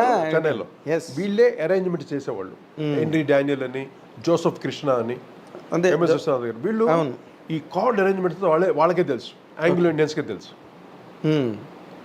అది మా ఇద్దరికి ఏంటంటే మేము ఇద్దరు స్టడీ చేసుకున్నాం కాబట్టి మేము సొంతంగా క్రియేట్ చేసేవాళ్ళం. Harmony, the card arrangements, jazz, guise అన్ని మేము చేసేవాళ్ళం. అక్కడ మాకు అడ్వాంటేజ్, ఒక న్యూ కలర్ని ప్రజెంట్ చేయగలిగాం. మేము కూడా ఎవరన్నా ఒక అరేంజర్ తోటి అతన్ని డిపెండ్ అయిపోయాం అనుకో, నేను సాంగ్ వరకు కంపోజ్ చేయగలను, అతనే చేసే అరేంజ్మెంట్స్ అన్ని కార్డు గిట్స్ అతనే వేస్తాడు. ఓకే, వేరే కలర్ అయిపోతుంది. అదే మీ క్రియేషన్ ఉండదు. అది నేను రాజ్ మొదటి నుండి ఒక్కొక్క కార్డ్ వర్క్ చేయటం, దాని బేస్ ప్యాటర్న్స్ చేయటం, దాని రిథమ్ ప్యాటర్న్స్ చేయటం, ఏ కార్డ్ వస్తే ఏ అరేంజ్మెంట్ చేస్తే బాగుంటుంది, ఇవన్నీ స్టడీ చేసాము. అది ఎప్పుడైతే మేము మ్యూజిక్ డైరెక్టర్స్ అయ్యామో ఫస్ట్ 43-44 సినిమాల వరకు చిన్న బుడంకాయ సినిమాలు అన్నీ ఎంత 2000-3000కి. కానీ మాకే డబ్బులు చూసేవాడు కాదు, మాకు ఎక్స్పీరియన్స్ కావాలి. అలాగే ఎలక్ట్రానిక్స్ తోటే చేసేవాళ్ళం. అది ప్రాక్టీస్. అందరికి మా మ్యూజిక్ తిట్టుకునేవాళ్ళు అందరికి, ఇదేంటే ఊరికి కయాంబయ్యని ఎలక్ట్రానిక్స్ చేస్తున్నారంటే. అప్పుడేంటే కంప్లీట్ మోనో రికార్డింగ్ ఉండేది. ఇప్పుడు అన్ని స్టీరియో వచ్చింది కదా, టోటల్గా ప్రో టూల్స్ అని పీస్ మీల్ రికార్డ్ చేసుకోవచ్చు. అప్పట్లో మోనో రికార్డింగ్ 3 ట్రాక్ రికార్డింగ్ ఉండేది. మైకులు పెట్టి, స్పీకర్ దగ్గర మైక్ పెట్టి రికార్డ్ చేసేవాళ్ళం. అది మొత్తం ఆ ఒరిజినల్ టోన్ పోయేది, ఆ డెప్త్ వచ్చేది కాదు. ఎప్పుడైతే ఎముడుకు మోడు ఆ టైంలో వి స్టార్టెడ్ డైరెక్ట్గా ఇంపోర్ట్ చేసి ఎలక్ట్రానిక్స్ యూజ్ చేయడం మొదలెట్టాం. ఓకే, ఇప్పుడు అందం హిందోళం ఉంది, దాంట్లో అంతా బేస్డ్ అంతా డైరెక్ట్గా ఉంటుంది కీబోర్డ్స్ అని. అక్కడ నుండి మాకు స్టార్ట్ అయ్యింది. ఓకే, అది అక్కడ నుండి ట్రెండ్ సెట్టింగ్, ఒక ఎలక్ట్రానిక్ మ్యూజిక్ని ఎలా చేయాలి, డైరెక్ట్గా ఎలా రికార్డ్ చేయాలి చేసి, తర్వాత ప్రో టూల్స్ అని వచ్చింది, లాజిక్ వచ్చింది, తర్వాత ఎన్నెన్నో, తర్వాత ఇంకోటి ఏదో ADAT వచ్చింది. 3 ట్రాక్ నుండి 6 ట్రాక్స్కి వచ్చాం. 6 ట్రాక్ టు 24 ట్రాక్స్, 24 ట్రాక్స్ నుండి మల్టీ ట్రాక్స్, ఇన్ని ట్రాక్స్ వర్క్ చేసాం మేము. అవును, అంటే బిగినింగ్ మోనో దగ్గర నుంచి మీరు అన్ని వర్క్ చేశారు, అన్ని మాడ్యూల్స్. అది ఆ ఎక్స్పీరియన్స్ అదే ఎవరికి లేదు ఎక్స్పీరియన్స్ ఇక్కడ. అప్పట్లో RCA వెస్ట్రెక్స్ ఉండేది, ఇది 3 ట్రాక్ రికార్డింగ్. ఓకే, అంటే వాల్వ్ సిస్టమ్స్. అసలు డెప్త్ అదిరిపోతుంది. ఒక ఇన్స్ట్రుమెంట్ వాయించినా అలా రిచ్గా ఉంటుంది. ఒక ట్రంబోన్ అంటే చాలు ఫుల్ స్క్రీన్ ఇలా ఉంటుంది సౌండ్. డిజిటల్ వచ్చేసరికి మొత్తం ఇంత కీ అంటుంది దాంట్లో, దానికి మొత్తం లేయరింగ్స్ చేయాలి. డిజిటల్ ఇప్పుడు వచ్చిన డిజిటల్లో లేయర్ చేస్తున్నా కానీ ఆ డెప్త్ రాదు. అప్పట్లో ఇప్పుడు పాత రేడియోస్ మీరు వినుంటారు, వాల్వ్ సిస్టమ్తో వచ్చేది. అవును, ఈ గ్రండింగ్ అని, మర్ఫీ అని. ఆ వాల్వ్లో ఉన్నప్పుడు సౌండ్ డెప్త్ చాలా బాగుంటుంది, బ్రహ్మాండంగా ఉంటుంది. ఆ ప్రెసెన్స్ ఆఫ్ సౌండ్. ఎప్పుడైతే ట్రాన్సిస్టర్స్ వచ్చినాయో థిన్ అయిపోయింది, గ్రాండ్నెస్ థిన్ అయిపోయింది. అలాగే సేమ్ అంతే. ట్రాన్సిస్టర్ ఇప్పుడు మంచి ఎగ్జాంపుల్ చెప్పారు. ఇప్పుడు అంతా ట్రాన్సిస్టర్ అనమాట, టోటలీ డిజిటల్. కానీ ఇప్పుడు హాలీవుడ్లో వాళ్ళంతా ఏం చేస్తారంటే పెద్ద కన్సోల్స్ తోటి అనలాగ్ రికార్డింగ్ చేసి దాన్ని డిజిటల్ చేసి ఎందుకంటే ఇప్పుడు డిటిఎస్ అని డాల్బీ డిజిటల్ అని అట్మాస్ అని ఇవన్నీ వచ్చింది కదా టెక్నాలజీ, దానికి అనలాగ్ కుదరదు. ఓకే, ఎనలాగ్ కుదరదు దానికి. అందువల్ల దీంట్లో రికార్డింగ్ ఎనలాగ్ చేసి దాన్ని ఏదో చేసి వీళ్ళు చేస్తారు. అందువల్ల still we are getting the depth హాలీవుడ్లో ఆర్కెస్ట్రల్ డెప్త్. యాక్చువల్ లేకపోతే ఫుల్ హోల్ ఆర్కెస్ట్రా వాడుతుంది. బ్యాన్ జిమ్మరు ఇప్పుడు వీళ్ళంతా జాన్ విలియమ్స్ ఆర్కెస్ట్రల్. ఆ మ్యూజిక్ డెప్త్ రావాలంటే ఎట్ట వస్తుంది? అందువల్ల దాని రికార్డింగ్లో వాళ్ళు ఇప్పటికీ ఎంత రీసెర్చ్ జరుగుతుంది సౌండ్. అంటే ఇప్పుడు మన క్వాలిటీ ఆఫ్ మ్యూజిక్ ఎలా ఉందంటారు ఇప్పుడు కంపారిటివ్లీ టెక్నికల్గా? టెక్నిక్గా బాగుంటుంది, బ్రహ్మాండంగా బాగుంటుంది, అడ్వాన్స్. కానీ టైం ఎక్కువ లాగేస్తుంది నాకు. అదే ఓన్ థింగ్. ఇప్పుడు తమన్ చేస్తున్నాడు చాలా అంటే కొన్ని సినిమాలు అయితే outstanding quality wise, the presence of the music.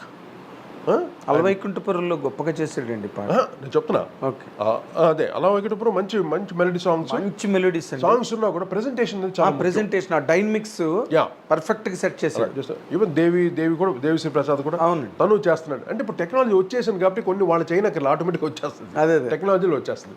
కానీ తమన్ ఏం చేస్తున్నాడంటే is doing lot of processing work. ఈ గాట్ సమ్ నాలెడ్జ్. అంటే రెహమాన్ దగ్గర వర్క్ చేశాడు కాబట్టి వాడికి మందర వర్క్ చేశాడు. తర్వాత రెహమాన్ దగ్గర అంత చేయడం మీ దగ్గర పని చేశాడు. అంటే టెక్నాలజీని ఎక్కువ స్టడీ చేశారు వాళ్ళు. అదేలేదు, మాకు అంత టైం ఉండేది కాదు. నేను కూర్చొని టెక్నాలజీ స్టడీ చేస్తే నీ కంపోజింగ్ పోతున్నాను, సినిమాలు పోతాయి. Correct sir, correct. అందువల్ల నేను టెక్నాలజీ మీద నాకున్న పరిధిలో నాకు ఒక నాలెడ్జ్ ఉంది, దాంతో వాడేవాడిని కంప్లీట్గా. నేను ఉన్నప్పుడు కూడా ఎన్ని వచ్చినాయి, ఏది లాజిక్ ఉంది, ప్రోటూల్స్ ఉంది, దాంట్లో వర్క్ చేశాను కంప్లీట్గా. తర్వాత అవును, మీ టైంకి వచ్చేసి ఇప్పుడు రెహమాన్ అప్పుడు అక్కడ వర్క్ చేసేవాడు. అలా చేసాము. ఆ టెక్నాలజీ బాగా మాకు అర్థమైపోయింది. ఎంతైనా హోల్ మ్యూజిక్ నా చేతిలో ఉండేది, మా గ్రిప్ ఓపెన్, ధైర్యంగా. ఎవరు ఏం చేసినా ఎవ్రీ నోట్ ఎవ్రీ రిథంలో ఒక కిచికి బుచ్చికి అన్నా కూడా అది నేను చెప్పిందే ఉండాలి అక్కడ. అంత డీటెయిల్గా వర్క్ చేసాం నేను రాజు. కానీ తర్వాత నేను రాజు వర్క్ చేసిన తర్వాత కోటి నాకు అలవాటు అయిపోయింది మ్యూజిక్. ప్రతి పాటని అంత పగడ్బందీగా చేసేవాడు. ఇప్పుడు జనరల్గా ఏంటంటే కొంతమంది కంపోజ్ చేసి కీబోర్డ్ ప్లేయర్కి ఇచ్చేస్తారు. అవునండి, అదొక ప్యాటర్న్. అంటే మ్యాక్సిమం ప్రాక్టీస్ అదే, అందరూ అలాగే చేస్తారు కీబోర్డ్ ప్లేయర్. నేను అలా కాదు. ఎవ్రీథింగ్ నేను కంపోజ్ చేసి కీబోర్డ్ ప్లేయర్ దగ్గర ఆ నోట్స్ కూడా నేను కరెక్ట్గా టోన్స్తో సహా. అదే ఇళయరాజా గారు చేసే విధానం. ఇళయరాజా ఆయన స్కోర్లో రాసేస్తాడు ఏ టోన్ ఏంటో స్కోర్. నేను ఆ టోన్ ఇంకా బెటర్గా విని నోట్స్ వాళ్ళు ఫీడింగ్ చేసేస్తారు. చేసిన తర్వాత నేను కూర్చొని ఒక టోన్ మార్చి సెట్ చేసేవాడిని. ఓకే, నా టేస్ట్కి నాకు ఎలా కావాలి అన్నట్టు చేసేవాడు. అంటే ఇప్పుడు మీరు బేసిక్గా మీరు ఫైల్లోకి రావడం కానీ, లేకపోతే మీరు ఒక మాస్ మ్యూజిక్ డైరెక్టర్స్గా మీకు ఇండస్ట్రీలో కానీ పబ్లిక్లో కానీ ఇమేజ్ రావడానికి ప్రధానమైన కారణం మీకు చిరంజీవి గారితో హిట్స్ పడ్డమే. అంటే మీ పాటలు, వాటి గొప్పతనం, వాటి క్వాలిటీ అవన్నీ ఉంటుండగా. అంటే చిరంజీవి గారైనా కాదు, my music, our music we done for Chiranjeevi garu. Chiranjeevi కోసం చేసాము అంతేగాని మా music is there already. That's what I'm saying. మీ మ్యూజిక్ ఉండగా అది చిరంజీవి గారి మీద. ఇళయరాజా గారు వచ్చి తెలుగులో ఒక రెవల్యూషనరీగా ఉండేది ఆయన సాంగ్స్ అని. అవును, ఎప్పుడైతే నేను రాజ్కోటిగా మేము ఎప్పుడైతే ఎంటర్ అయ్యి ఒక న్యూ ట్రెండ్ ప్రజెంట్ చేసాము, ట్రెండ్ సెట్టింగ్ చేసిన తర్వాత ఆయన కూడా కొంచెం బ్యాక్ ఆఫ్ అయ్యాడు. మీకు ఫస్ట్ పిక్చర్ అది మీకు గుర్తుంది లేదో నాకు గుర్తుంది. Lankeshwarudu was the first picture to break the trend of Ilaiyaraaja in Telugu.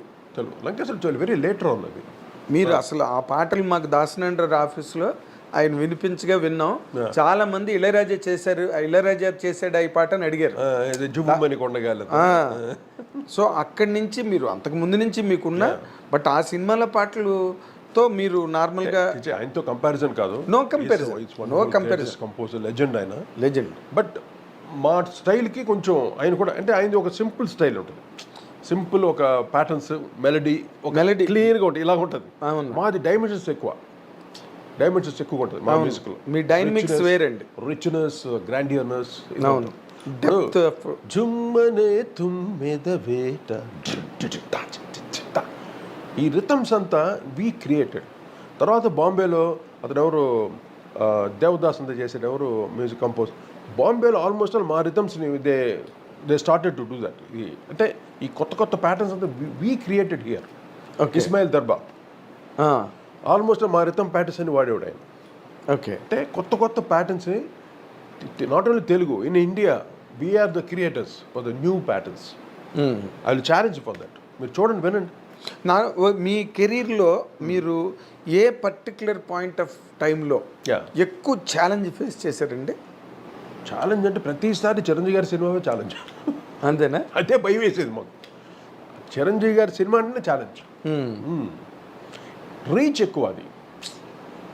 ఇప్పుడు నెక్స్ట్ బాలకృష్ణ గారు, తర్వాత ఇంకా నాగార్జున, వెంకటేష్, ఇంకా అలాగా నెక్స్ట్ అది అలా.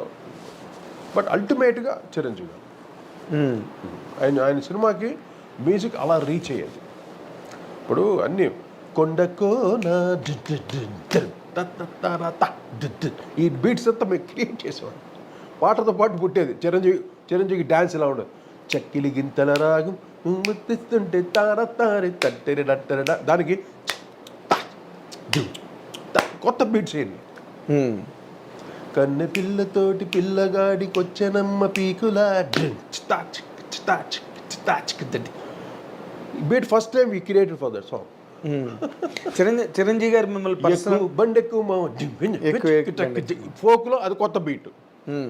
All the beats we are created. ఊరికే రితం వండి కొట్టి వాంచారని కాదు, పాటతో పాటు పుట్టేది బీట్ ప్యాటర్న్స్ మీరు క్రియేట్ చేశారు. We created that. Yes yes. అందుకే నేను ధైర్యంగా చెప్తాను. అంటే మోర్ రిథమిక్గా నేను ఎక్కువ కాన్సన్ట్రేట్ చేశాను సాంగ్స్. అఫ్ కోర్స్ మెలడీస్ అందరూ చేస్తారు మహానుభావులు. అవునండి, అంటే వాళ్ళకైనా మించిన మెలడీ మనం ఎక్కడ చేయగలం. Yes yes. పైగా మీరు వాసురావు గారిని మీ కళ్ళు ఎదురుగుండా చూశారు. ఆయన కొంచెం మెలోడీని ఫాలో అవుతుంటే కొంచెం అతను స్లైడ్ అయ్యారు. స్లైడ్ అంటే అది కమర్షియల్ ట్రెండ్ ఇది. ఎస్. ఇక్కడెక్కడ డ్రాప్ అవ్వకూడదు. మెలడీ ఉండాలి. ఇప్పుడు ఈ రోజుకి నాకు అమెరికాలో నేను షోస్ చేస్తాను, రెగ్యులర్గా పిలుస్తారు నన్ను. ఎందుకంటే ఆ పాటలు ఇక్కడ దిగిపోయినాయి అన్ని. Why? The beat, the electronic, the orchestration, popular music, the melody. Popular music. Yes, melody ఉంది. మెలడీ ఉంది. రాగం ఏదో ఒక రాగం ఉంటుంది. అవును, మీరు ఎక్కువ మధ్యమాతులోనే మధ్యమాతి అన్నీ ఉంటాయి. శివరంజన్ ఉంటుంది, తర్వాత మోహన్ అంశానంద్ ఉంటుంది, మోహన్ ఉంటుంది, ఆల్ మిక్స్డ్. అవును. నేను పర్టికులర్ ఈ రాగంలో చేయాలని ఏ పాట నేను చేయలేదు. అది పుట్టాలి అంతే, అది రావాలి. కూర్చుంటే మీకు ఆ కల్చర్ ఆఫ్ నాలెడ్జ్ ఉన్నదా ఏంటి అంటే నార్మల్గా ఈ రాగాలు ఇవి రాగాల నాలెడ్జ్ ఉంటే ఏం చేస్తావు? నువ్వు రాగాల పేరు చెప్పగలవు. నువ్వు రాగాల పేర్లు చెప్పగలవు. ఆ రాగంలో ఉన్న సారాంశం తెలుసా మనకి? ఏ రాగంలో సారాంశం ఎవరికి తెలుసు? కామన్ ఆడియన్స్కి తెలుసా? చెప్పండి. తెలియదు. మీరు గొప్పగా చెప్తాడు ఒక్కొక్కడు, ఇది హనుమత్తోడండి, ఇది ఆ రాగం ఈ రాగం. నువ్వు పేర్లు చెప్పడం వరకే వాడికి అర్హత. ఏ రాగంలో ఎంత బ్యూటీ ఉందో హూ నోస్, ఎవ్వడికి తెలియదు. ఒక్కొక్క రాగం ఒక మహాసముద్రం. అవునండి. ఎందుకంత ఎమోషన్ చెప్తున్నానంటే ఈ పేర్లు చెప్తారు రాగలు. నాకు భలే కోపం వస్తుంది. అంటే పేరు చెప్పేస్తే ఆడు జీనియస్ అని, అబ్బా ఇటు సంగీతంలో పెద్ద విద్వాంసుడు అని అనుకుంటారు. అవునండి. నాకు అది నచ్చదు. ఎందుకు రాగాల పేర్లు చెప్పి ఏం చేస్తాను మీరు? నేను పలానా ఈ పాటని అంశానందులో చేశానండి అని నేను ఎప్పుడు చెప్పుకోలేదు. అవును. దాయి దాయి దాక్షాని అది కోటి రాగం అంతే. That's my song. కోటి రాగం ఇది బాగుంది. అంతేగా. ఇది నేను దాక్షాయని, అదే దాయి దాయి దాయి దాక్షాయని దందరదానని దానరది, ఇది అంశానందులో చేశాను. I never said. అది అంశానందులో కూర్చుంది అంతే. ఓకే. అంటే పాటే వెతుక్కుంటుందంటారా ట్యూన్? అంతే. మూడ్ అంతే మూడ్ అది. అంతేగాని మనం రాగంతో పట్టి కూర్చొని చేసాం అనుకో, అది అక్కడే ఉంటుంది. నాకన్నా ఎప్పుడు ఆ పొరపాటు నేను చేయలేదు. ఓకే. పెదరాయుడులో సిచ్యువేషన్ ఉంది. ఆయనకి మోహన్ రావు అంటే ఇష్టం. ఎవరు? మోహన్ బాబు గారికి. కానీ ఆయనకి ఇష్టం అని నాకు మోహన్ రావులో చేయని ఆయన అడగలేదు. సిచ్యువేషన్ చెప్పారు, ఆటోమేటిక్గా మోహన్ రావులో కుదిరింది. అక్కడ నేను కూడా మోహన్ రావులో చేయని చేయలేదు. గదిలే కాలం ఆ ట్యూను నాకు ఆ సిచ్యువేషన్కి, భార్యకి ఎవరు లేకుండా తన భర్త శ్రీమంతం చేస్తాడు. ఇది సిచ్యువేషన్, నేను ట్యూన్ చేయాలి దానికి. అప్పుడు నేను ఆలోచిస్తే ఒకటే ట్యూన్ వచ్చింది, ఇంతే. ఇదే తరిరా తీరరా దరిదా దారి దాదా దాదా తారరా తారా అలా ట్యూన్ పుట్టింది. వెంటనే దానికి కదిలే కాలం అన్నాడు ఎవరు? శ్రీహర్షన్ రైటర్. ఎంత గొప్పగా రాశాడు. కదిలే కాలమా కాసేపు ఆగవమ్మని కాలం ఆపాడు. అవునండి. మంచి ఎక్స్ప్రెషన్. అది మంచి ఎక్స్ప్రెషన్, చాలా కొత్త ఎక్స్ప్రెషన్. అంటే మీరు ఏదైతే ట్యూన్ని క్రియేట్ చేశారో దాన్ని ఆ ట్యూన్ కన్నా గొప్ప ఎక్స్ప్రెషన్ క్యారీ చేసింది. ట్యూన్ మెలడీ ఉంది, ఆ పదం ఎక్కడికో తీసుకెళ్ళిపోయింది. అవును. కదిలే కాలం.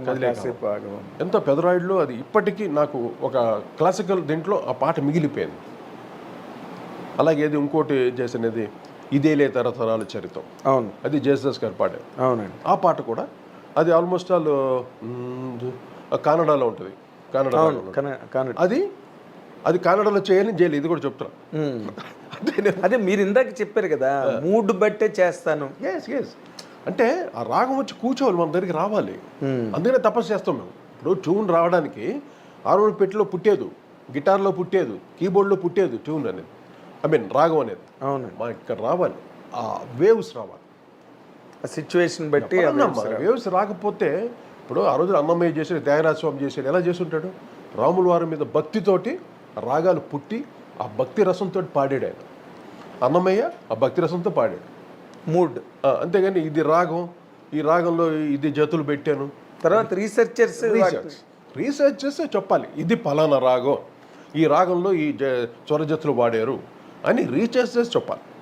అంతేగాని ప్రతి ఒక్కళ్ళు దీన్ని క్రియేటర్స్ చెప్పకూడదు పేర్లు. క్రియేటర్స్ నువ్వు అడిగావు అనుకో, నాగేంద్ర మీరు నన్ను అడిగారు, సార్ ఇది ఏ రాగంలో చేసేస్తారంటే అప్పుడు నేను చెప్పడానికి సార్ పలానా ఇది రాగం అండి అన్నట్టు. అవును. అంతేగాని ఎత్తుకోవటమే రాగాల పేరు చెప్పేస్తే మనంత మాత్రం మనం గొప్ప అనుకోకూడదు. First of all I hate that. రాగాల పేర్లు చెప్పి చాలా ఇది ఉంటుంది. They think the genius. అదేలేండి, pseudo very wrong, that's very wrong. అదేలే, ఒక్కొక్క రాగం మహాసముద్రం కన్నా గొప్పది. ఒక్కొక్క రాగం అండి, ఒక్కొక్క స్వరం. ఏంటి స్వరం? ఒక షడ్జమంలో ఉంది, ఎంత ఎంత ఉంది తెలుసు షడ్జమంలో. ఒక సా అంటే ఆ సాని కరెక్ట్గా నిలబట్టగలగాలి ఒక షడ్జమాన్ని. ఎంత గ్రేట్ ఒక్కొక్క స్వరం. ఏం మ్యూజిక్ అంటే ఊరికేనా? కొందరు మహానుభావులు చేస్తున్నారు పాటలు. ఆ స్వరఘనం ఉండాలి, స్వరఘనంతో పాటు గళం ఉండాలి. స్వరం, ఘనం, గళం. స్వరం, ఘనం, గళం. స్వరానికి ఘనాన్ని ఏది ఇస్తుంది? గళం ఇస్తుంది. ఆ పవర్ని ఇవ్వాలి. అది హిందుస్థానీ మ్యూజిక్లో ఎక్కువగా ఉంది. మీరు హిందీ పాటలో చూడండి, ఒక్కొక్క స్వరం ఏం లతా మంగేష్కర్ పాడినా, మహమ్మద్ రఫీ గారు పాడినా, కిషోర్ పాడినా, మన్నాడే పాడినా, చెంచల్ పాడినా, ఎవరు పాడినా స్వరం పంచి పవర్ఫుల్గా ఉంటుంది. మనం కొంతమంది పాడేది వేగ్, అలా కొంచెం లైటర్గా ఇచ్చి అలా వదిలేస్తారు స్వరం. ప్రతి స్వరాన్ని హార్మోనియం వాయిస్తే ఎంత పవర్గా వస్తుంది ఒక స్వరం, అంత పవర్ఫుల్గా పలకాలి వాయిస్ అంటే. అది సుశీల్ గారు పరికేవారు, ఘంటసాల గారు పరికేవారు, ఆఫ్ కోర్స్ బాలసుబ్రహ్మణ్యం. ఇంకెవరికి లేదు ఆ నాలెడ్జ్. అందుకనే హార్మోనియంతో వాయించి. మీరు నాతో ఒకసారి అన్నారు, ఒక ట్యూన్ ఇస్తే దాని మీద మ్యాక్సిమం సౌండ్ పోసేవాళ్ళు ఘంటసాల గారు, కిషోర్ కుమార్ అని. గ్రేట్. అంటే ప్యూర్ వాయిస్, ఓపెన్ వాయిస్. ఫీమేల్లో సుశీలగమ్మ లాగా ఇంకా ఎవరు తమిళ పాటలు అయితే కూడా. అవునండి, ఎంఎస్ విశ్వనాథ్ గారు చాలా క్రిటికల్ ట్యూన్స్ పాడింది. మహాతల్లి ఏం పాడిస్తారు. తమిళ్ లాంగ్వేజ్ ఆవిడకి ఎలా వచ్చిందో తెల్ల. గ్రేటెస్ట్ అనమాట. ఇప్పుడు లతా మంగేష్కర్ ఆవిడ ఒక హిందీయే పాడింది, సుశీలమ్మ గారు అలా కాదుగా. తెలుగు పాడింది, కన్నడ, తమిళ్, మలయాళం, తుళు లాంగ్వేజ్లో అన్ని పాడింది ఆవిడ మహాతల్లి. ఒరియాలో పాడే చెప్తున్నా. ఎందుకంటే ఆ వాయిస్లో బ్రైట్నెస్, ఒక పాట ఒక స్వరం అంత ఘనంగా ఉంటుంది పాడుతుంటుంది. అంటే ల్యాండింగ్ నోట్లు పర్ఫెక్ట్గా పర్ఫెక్ట్. ఒకే ఏ గమకానికి ఎక్క వాల్యూమ్ ఇవ్వాలి ఆటోమేటిక్గా తెలుసు. అది మైక్ దగ్గర వచ్చి పాడేటప్పుడు వాళ్ళకి ఆ టెక్నిక్స్ తెలుసు.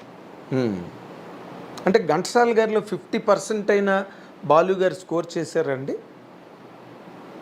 అంటే బాలుది అది వేరే ట్రెండ్. అది అంటే ట్రెండ్ ఏదైనా ఇప్పుడు ఘంటసాల గారు అల్టిమేట్గా ఆయన సూర్యుడు అయితే ఇది చంద్రుడు అవుతాడు, బాలసుబ్రహ్మణ్యం అంతే. Okay, it's a powerful. Ghantasala గారిది voice the most powerful voice. మహానుభావుడు. అది ఏది పాడినా చూడు అసలు ఎంత ఘనంగా ఉంటుంది. పాట వింటూ ఉంటే తెలుగు భాష, ఆ భాషకి ఎంత వాల్యూమ్ కావాలి, ఆ స్పష్టత, ఆ సౌండ్ ఎంత బ్రహ్మాండంగా ఉంటుంది. అని ఒక ఎన్టీ రామారావు గారు ఒక స్పీచ్ ఇస్తున్న తెలుగు భాషకి ఎంత ఘనంగా ఉంటుంది. అవునండి, ఆ భాషలో ఉన్న వైవిధ్యం, ఆ అందం, ఆ పరిమళం అంతా కనిపిస్తుంది. అవును, వినిపిస్తుంది. ఎవరి దగ్గర లేదు ఇది. తర్వాత బాలసుబ్రహ్మణ్యం ట్రై చేశాడు. బాలుది ఏంటంటే కొంచెం soft polished voice, polished voice. కానీ మైక్ దగ్గర నిలబడితే బాలు కూడా పవర్ఫుల్. అవునండి, అమ్మ ఆ విషయంలో గ్రేట్ గ్రేట్ గ్రేట్ గ్రేట్. అంటే ఘంటసాల గారు అల్టిమేట్గా అల్టిమేట్. సుశీలమ్మ గారు తర్వాత. అంటే నా ఎక్స్పీరియన్స్ నేను చెప్తున్నా, నేను చూసి నేను విని మీరు పాడించి పాడించి అంటే ఘంటసాల గారితో పాడించలేదు నేను. అసలు ఘంటసాల గారితో మీకు ఏ రకమైన అనుభవం లేదండి? నేను చూశాను, చిన్నప్పుడు నేను చూశాను ఆయన్ని. ఇంటికి వచ్చేవారు నాన్నగారితో, వాళ్ళు ఏదో మాట్లాడుకున్నారు ఆఫీస్ రూమ్లో. వస్తే ఘంటసాల గారి ఈయనని అలాగా ఆ కిటి తలుపు దగ్గర నుంచి సంగతం చూసేవాడిని నేను. తర్వాత నేను ఒకసారి బాలభారతంలో మానవుడే మహనీయుడు పాట రికార్డింగ్ జెమిని స్టూడియోలో ఓకే అప్పుడు వెళ్ళాను, నాన్నగారు తీసుకెళ్ళారు నన్ను. అప్పుడు చూశాను ఘంటసాల గారిని ఆయన వాయిస్ రూమ్ లో. చుట్ట కొంచెం వెలిగించే తలుపు తిరగని చుట్ట వాసన వచ్చింది.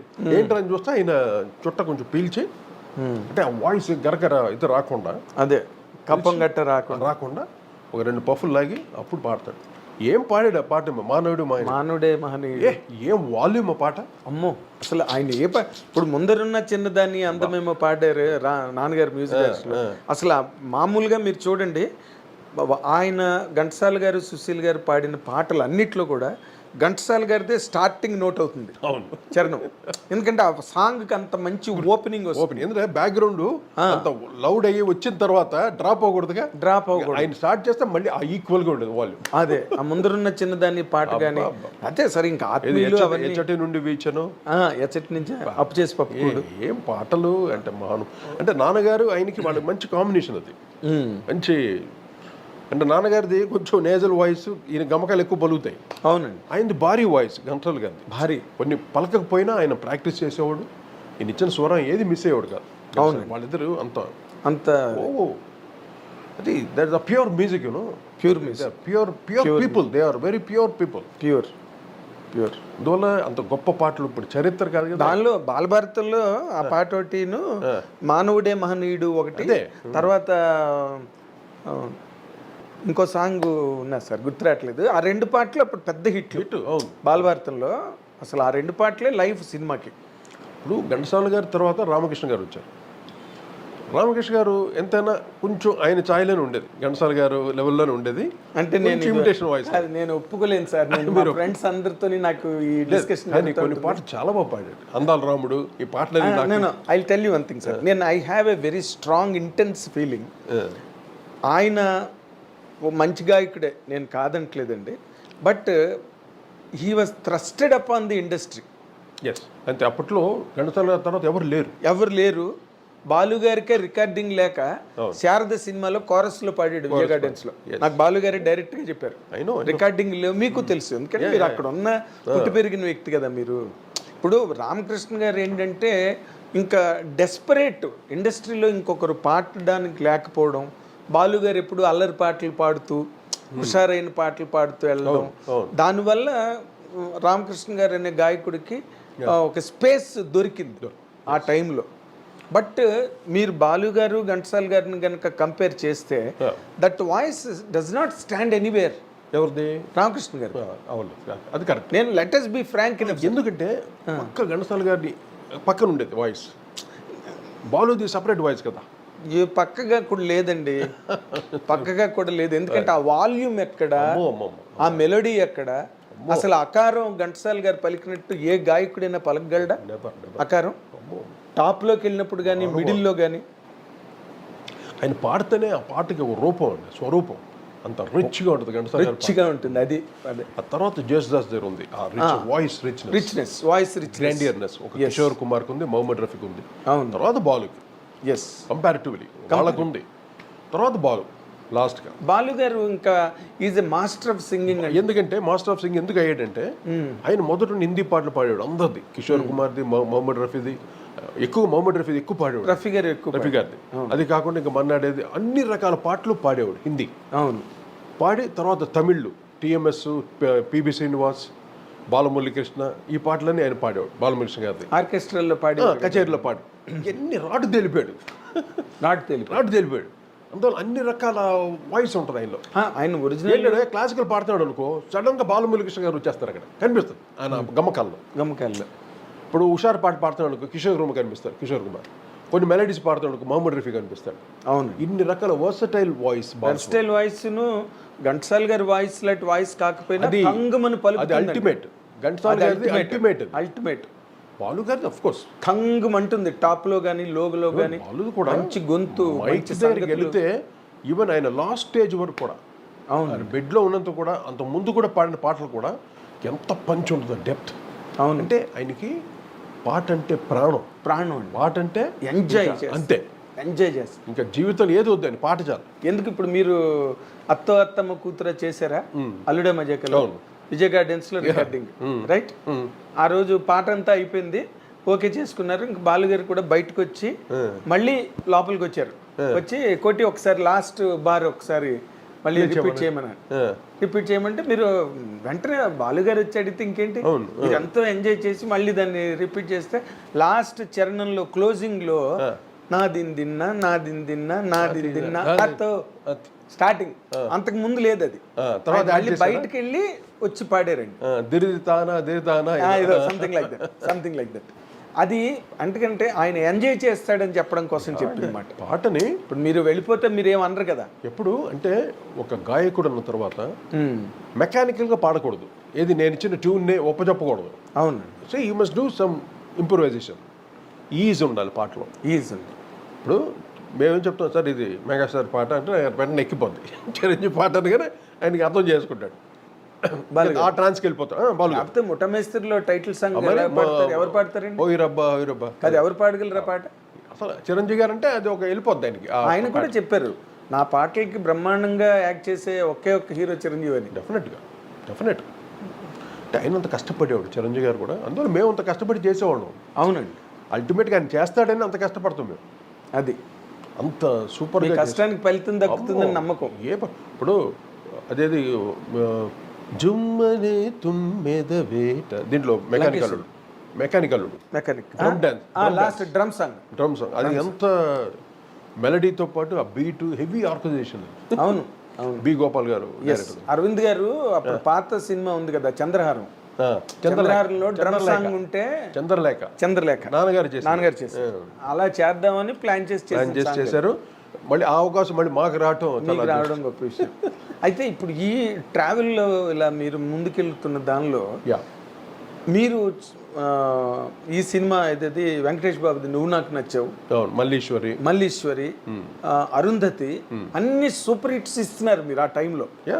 సడన్ గా ఇండస్ట్రీ నుంచి సడన్ గా అంటే చప్పుడు లేని ఫాల్. ఇప్పుడు మా అదేనా వస్తువు పడితే చప్పుడు అవుతుంది. అవును, అసలు చప్పుడు లేదు. ఏంటంటే నాకు లైఫ్ టైం అచీవ్మెంట్ అవార్డు ఇచ్చారు ఇండస్ట్రీకి. అంతేనా? లైఫ్ టైం అచీవ్మెంట్ అవార్డు ఇచ్చి ఇంకా చాలు సార్, మీరు ఇంకా జనరేషన్ వస్తున్నారు నెక్స్ట్.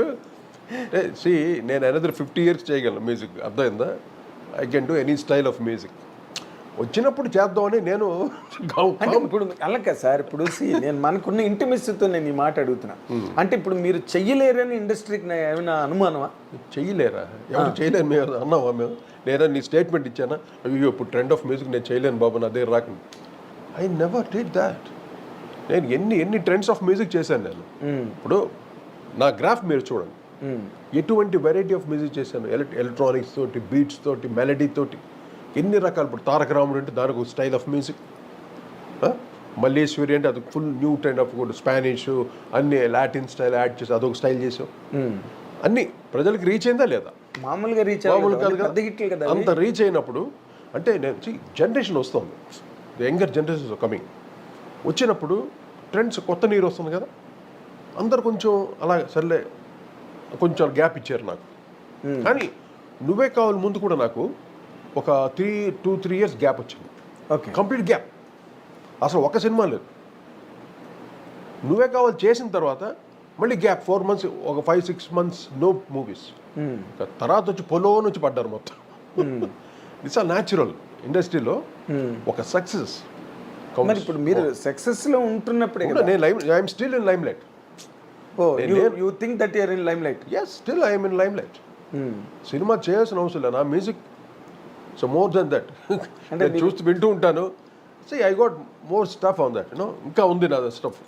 ఓకే, అది వచ్చిన వాళ్ళకి చేయడానికి రెడీగా ఉన్నాను అంతే. అలాగే సార్ నేను అనేది, అంటే ఇప్పుడు ఇది ఈ ఇంటర్వ్యూ చూడడం ద్వారా కొంతమందికి కొన్ని అభిప్రాయాలు మారచ్చు. ఇటువంటి క్వశ్చన్ చాలా మంది ఇంటర్వ్యూలో నన్ను అడిగారు, వాళ్ళందరికీ ఇదే సమాధానం చెప్పాను. Okay, I'm ready, my music always with me. నా దగ్గర ఉంది నా మ్యూజిక్, ఏ ట్రెండ్ ఆఫ్ మ్యూజిక్ అయినా చేయడానికి నేను రెడీగా ఉన్నాను. అర్థమైందా?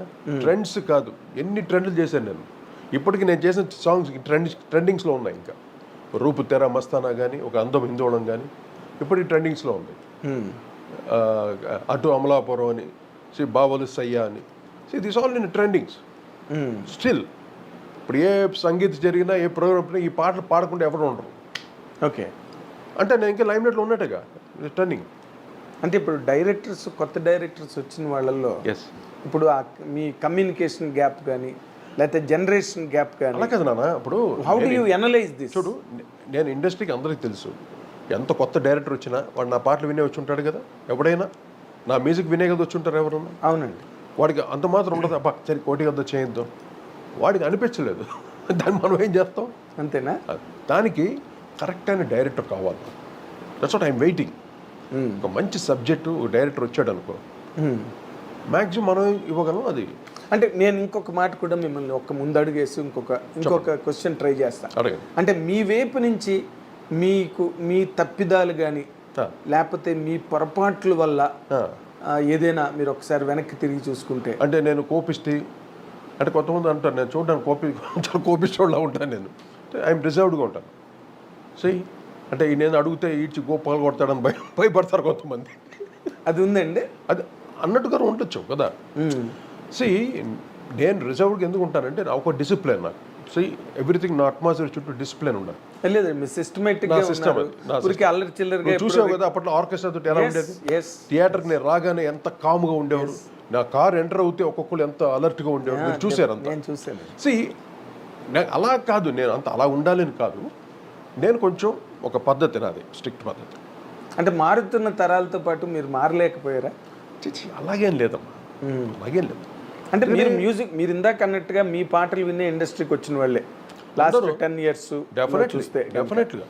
కానీ అక్కడ మీ మార్పో లేకపోతే మీ ఓర్పో ఏదైనా కావాల్సి ఉంది అని మీకు ఎప్పుడైనా అనిపించిందా అన్నదే నా క్వశ్చన్. నేను ఫోర్స్ చేయట్లేదు. నాగేంద్ర గారు, నేను యాక్చువల్లీ రవికిషోర్ ప్రొడ్యూసర్గా, త్రివిక్రమ్ శ్రీనివాస్ రైటర్గా, విజయభాస్కర్ అప్పుడు నాకు కొత్త డైరెక్టర్స్ వాళ్ళు. నేను అంతకుముందు రవిరాజ పెనిశెట్టి గారు, దాసనారాయణరావు గారు, శరత్, ఇంకా ఈవి సత్యనారాయణ, ఈ గ్రూప్లో చేసి వచ్చినవాడిని. వచ్చేసరికి నాకు ఫ్రెష్ బ్యాచ్. ఇది విజయభాస్కర్ అనేవాడు ఫ్రెష్ డైరెక్టర్. అవును, ఆ డైరెక్టర్ మ్యాక్సిమం నేను హిట్స్ ఇచ్చానా లేదా? అవును, ఇచ్చారండి. ఇచ్చాను. నువ్వే కావాలి, నువ్వు నాకు నచ్చావు, మల్లేశ్వరి హిట్స్ ఇచ్చావా? అవును. ఇచ్చిన తర్వాత వాళ్ళే కంటిన్యూ అవ్వాలి కదా. అవును. అంటే బయట రకరకాలు వచ్చేసరికి ఎవరికి వాళ్ళకి జంపింగ్ ఏదో ఉంటుంది మామూలు జనరల్లీ. ఇది బెటర్గా ఉంది, వాడు ఫామ్లో ఉన్నాడు, వెళ్ళిపోవాలి. మీరు ఫామ్లోనే ఉన్నారు కదా. ఫామ్లో ఉన్నాను, బట్ నేనేం చేస్తాను చెప్పు. నేను అడగలేను కదా. అడగలేరు. అంటే మీరు ఏదైనా సరే కొంచెం మెచ్యూరిటీ ఎక్కువ అవుతున్న కొద్దీ ఆ కాంపిటేటివ్ స్పిరిట్ అన్నది కూడా కొంత. నేను నీకు భలే క్వశ్చన్ అడిగో. నేను దాదాపు 12 years I complete no cinema లేదు నాకు. నేను లేదని బాధపడలా. 12 years సినిమా లేదు అసలు. ఎటువంటి మ్యూజిక్ చేశాను నేను? అయ్యో, ఎంత కొత్త రకమైన మ్యూజిక్ చేశాను. అవును కదండి. ఎందుకు రావట్లేదు? అదే నాకు $1 million క్వశ్చన్. అది మీరే, మీ క్వశ్చన్ కాదు, ఎవ్రీ వన్ ఆస్క్ దిస్.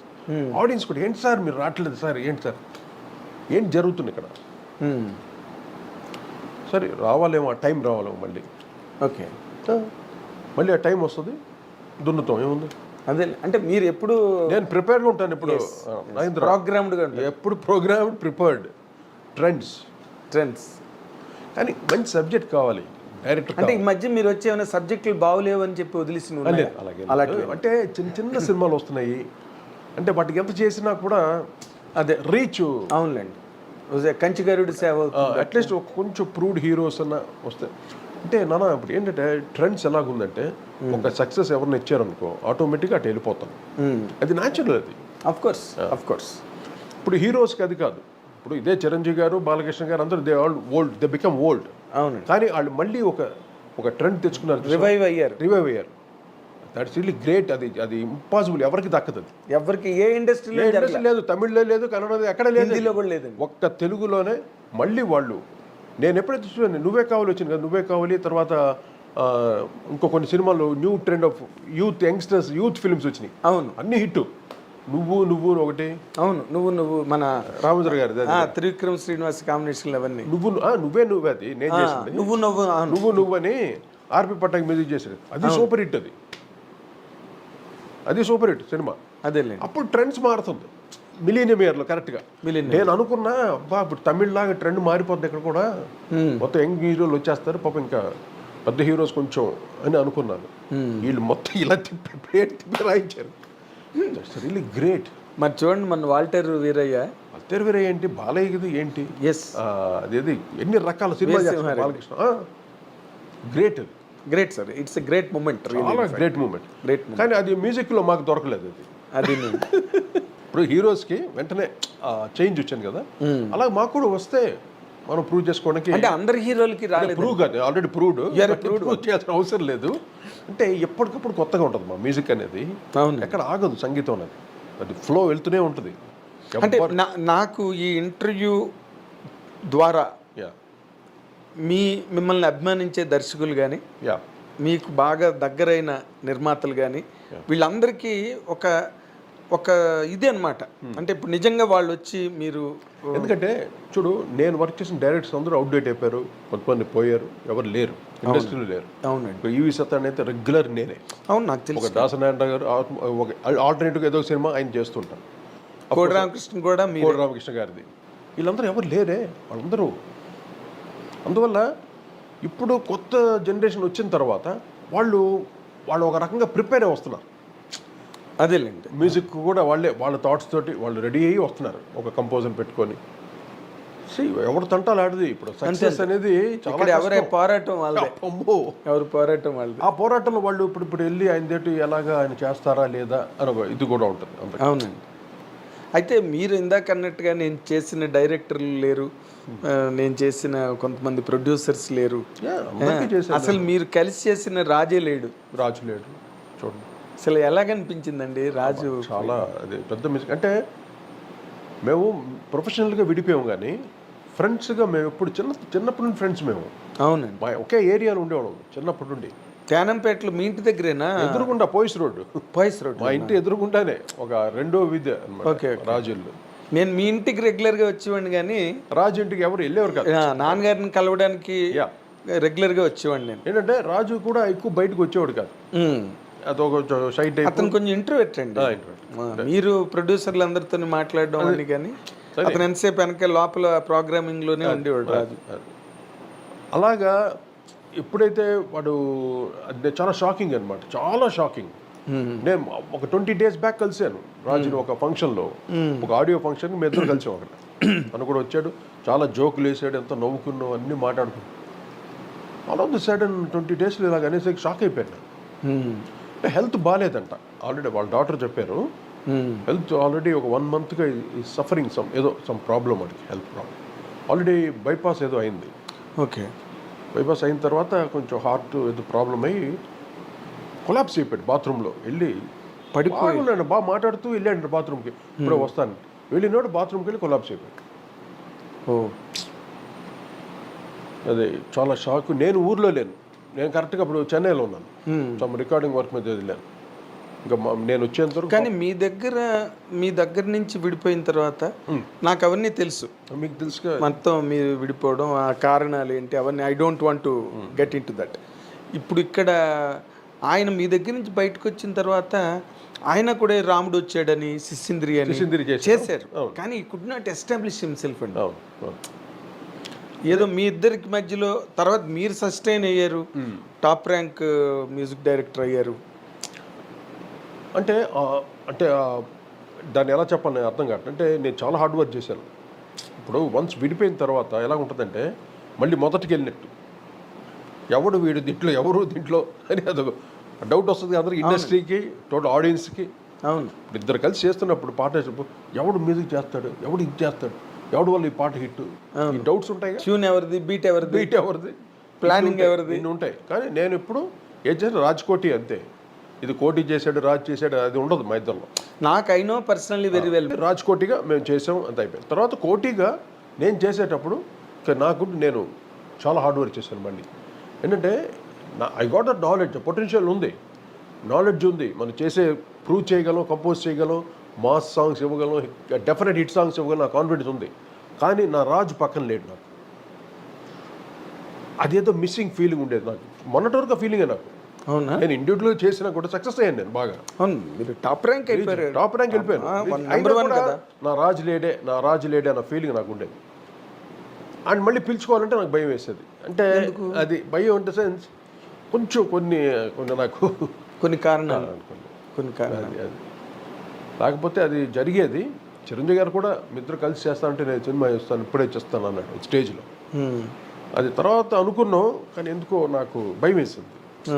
అంటే అది ఎందుకు సెట్ కాలేదు. మళ్ళీ ఒకసారి విడిపోయింది అంతే. మరి ఇంకా ఆ చాంప్ పోయింది. అది మళ్ళీ నేను కష్టపడి మళ్ళీ నాకు నేను తెచ్చుకొని అవును అంత సక్సెస్ చేసుకొని ఇందులో ఇక్కడ ఎవరిని మోసం చేసి ఎవరిని దగా చేసి రావటం కాదు. This is a challenge. Life అనేది ప్రతి మనిషికి ఒక ఛాలెంజ్.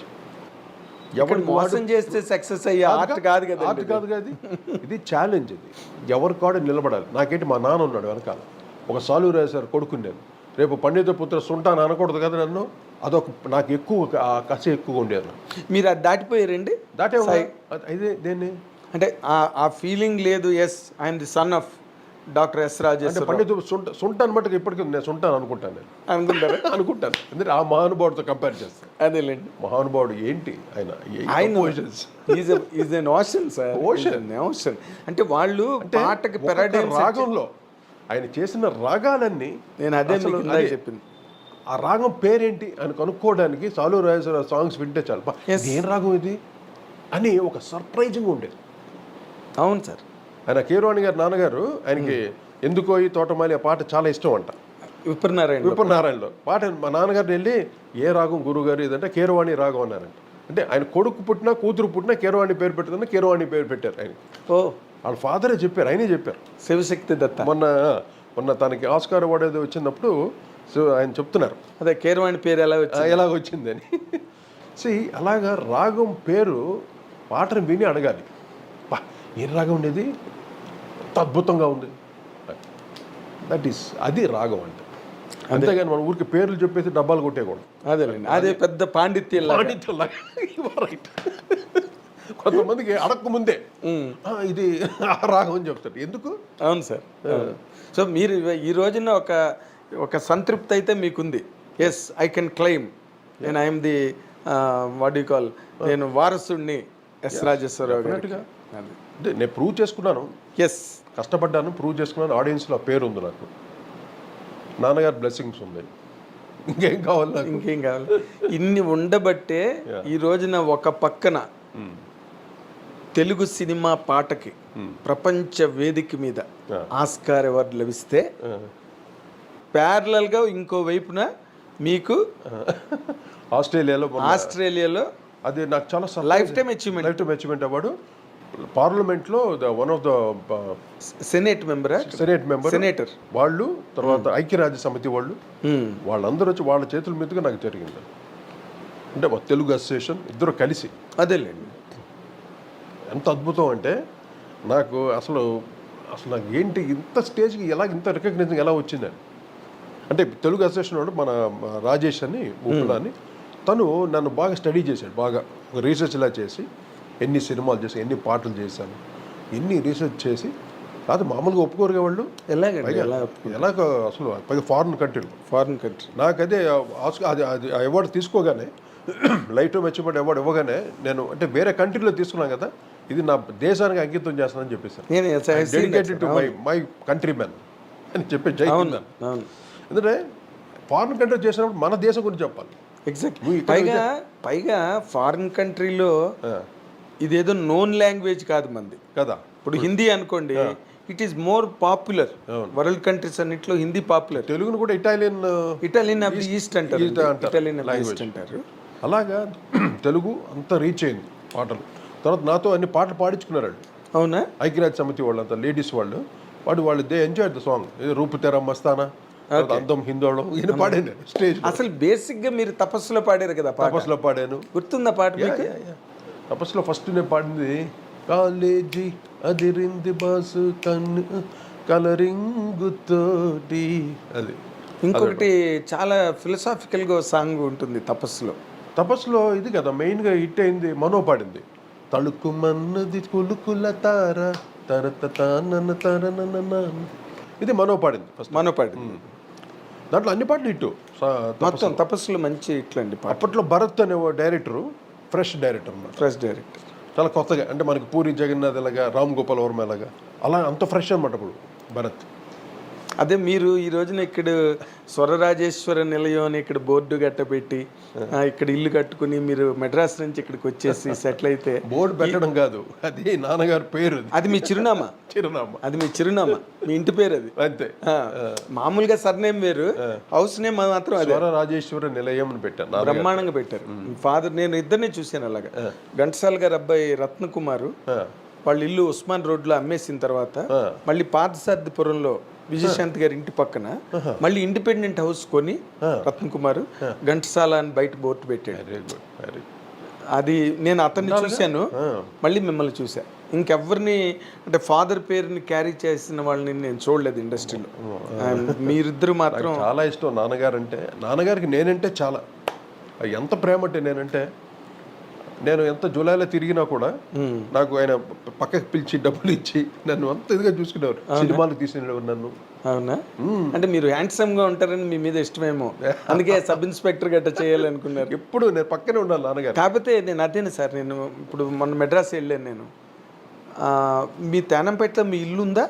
Independent house building. ఇప్పుడు మొత్తం అపార్ట్మెంట్ చేసాం. ఓకే, టోటల్గా వెరీ గుడ్. ఇండివిజువల్ గా ఆ అపార్ట్మెంట్ నేను మా బావగారికి ఇచ్చేసి ఆ డబ్బులతో ఇల్లు కట్టాను. ఇక్కడ నాన్నగారి పేరు పెట్టుకున్నా. అది డబ్బులు అయితే నాన్నగారిదే డబ్బులు, ఆయన ఇచ్చిన ఆస్తే మాకు. అదే అంటున్నా. అక్కడ విజయ గార్డెన్స్ లేదు. మిమ్మల్ని తీసుకెళ్లి బాలుగారు స్వయంగా కూర్చోబెట్టిన కోదండపాణి ఆడియో ల్యాబొరేటరీ లేదు. అది లేదు, ఏమీ లేవండి. మొత్తం ఖాళీ మెడ్రాస్ అంతా. మనం అక్కడికి వెళ్ళినా కూడా మన జ్ఞాపకాలు మనకు ఉంటాయి తప్పితే ఆ జ్ఞాపకాలకి నిదర్శనాలు మాత్రం ఏమీ లేవు. అంతే కదా. రేపు ఇప్పుడు మనం పోతాం, మనం ఎవరు శాశ్వతం కాదు కదా. పోయిన తర్వాత ఎన్ని మారిపోతుంటది, అంతే. ప్రపంచం అలా వెళ్తూ ఉంటుంది. అంటే మన కళ్ళు ఎదురుగుండానే చూసాం. కళ్ళెదురు చూసాం. మనం ఎప్పుడో కాదు.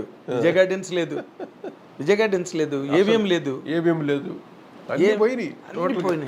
ఖాళీ మొత్తం వడపల్లిన ఏరియా అంతా కంప్లీట్ కమర్షియల్ మార్కెట్ లాగా అయిపోయింది. భరణి స్టూడియో అని, సారథి మురుగాలయ, కోదండపాణి ఎదురుగుండానే కదా మురుగాలయ.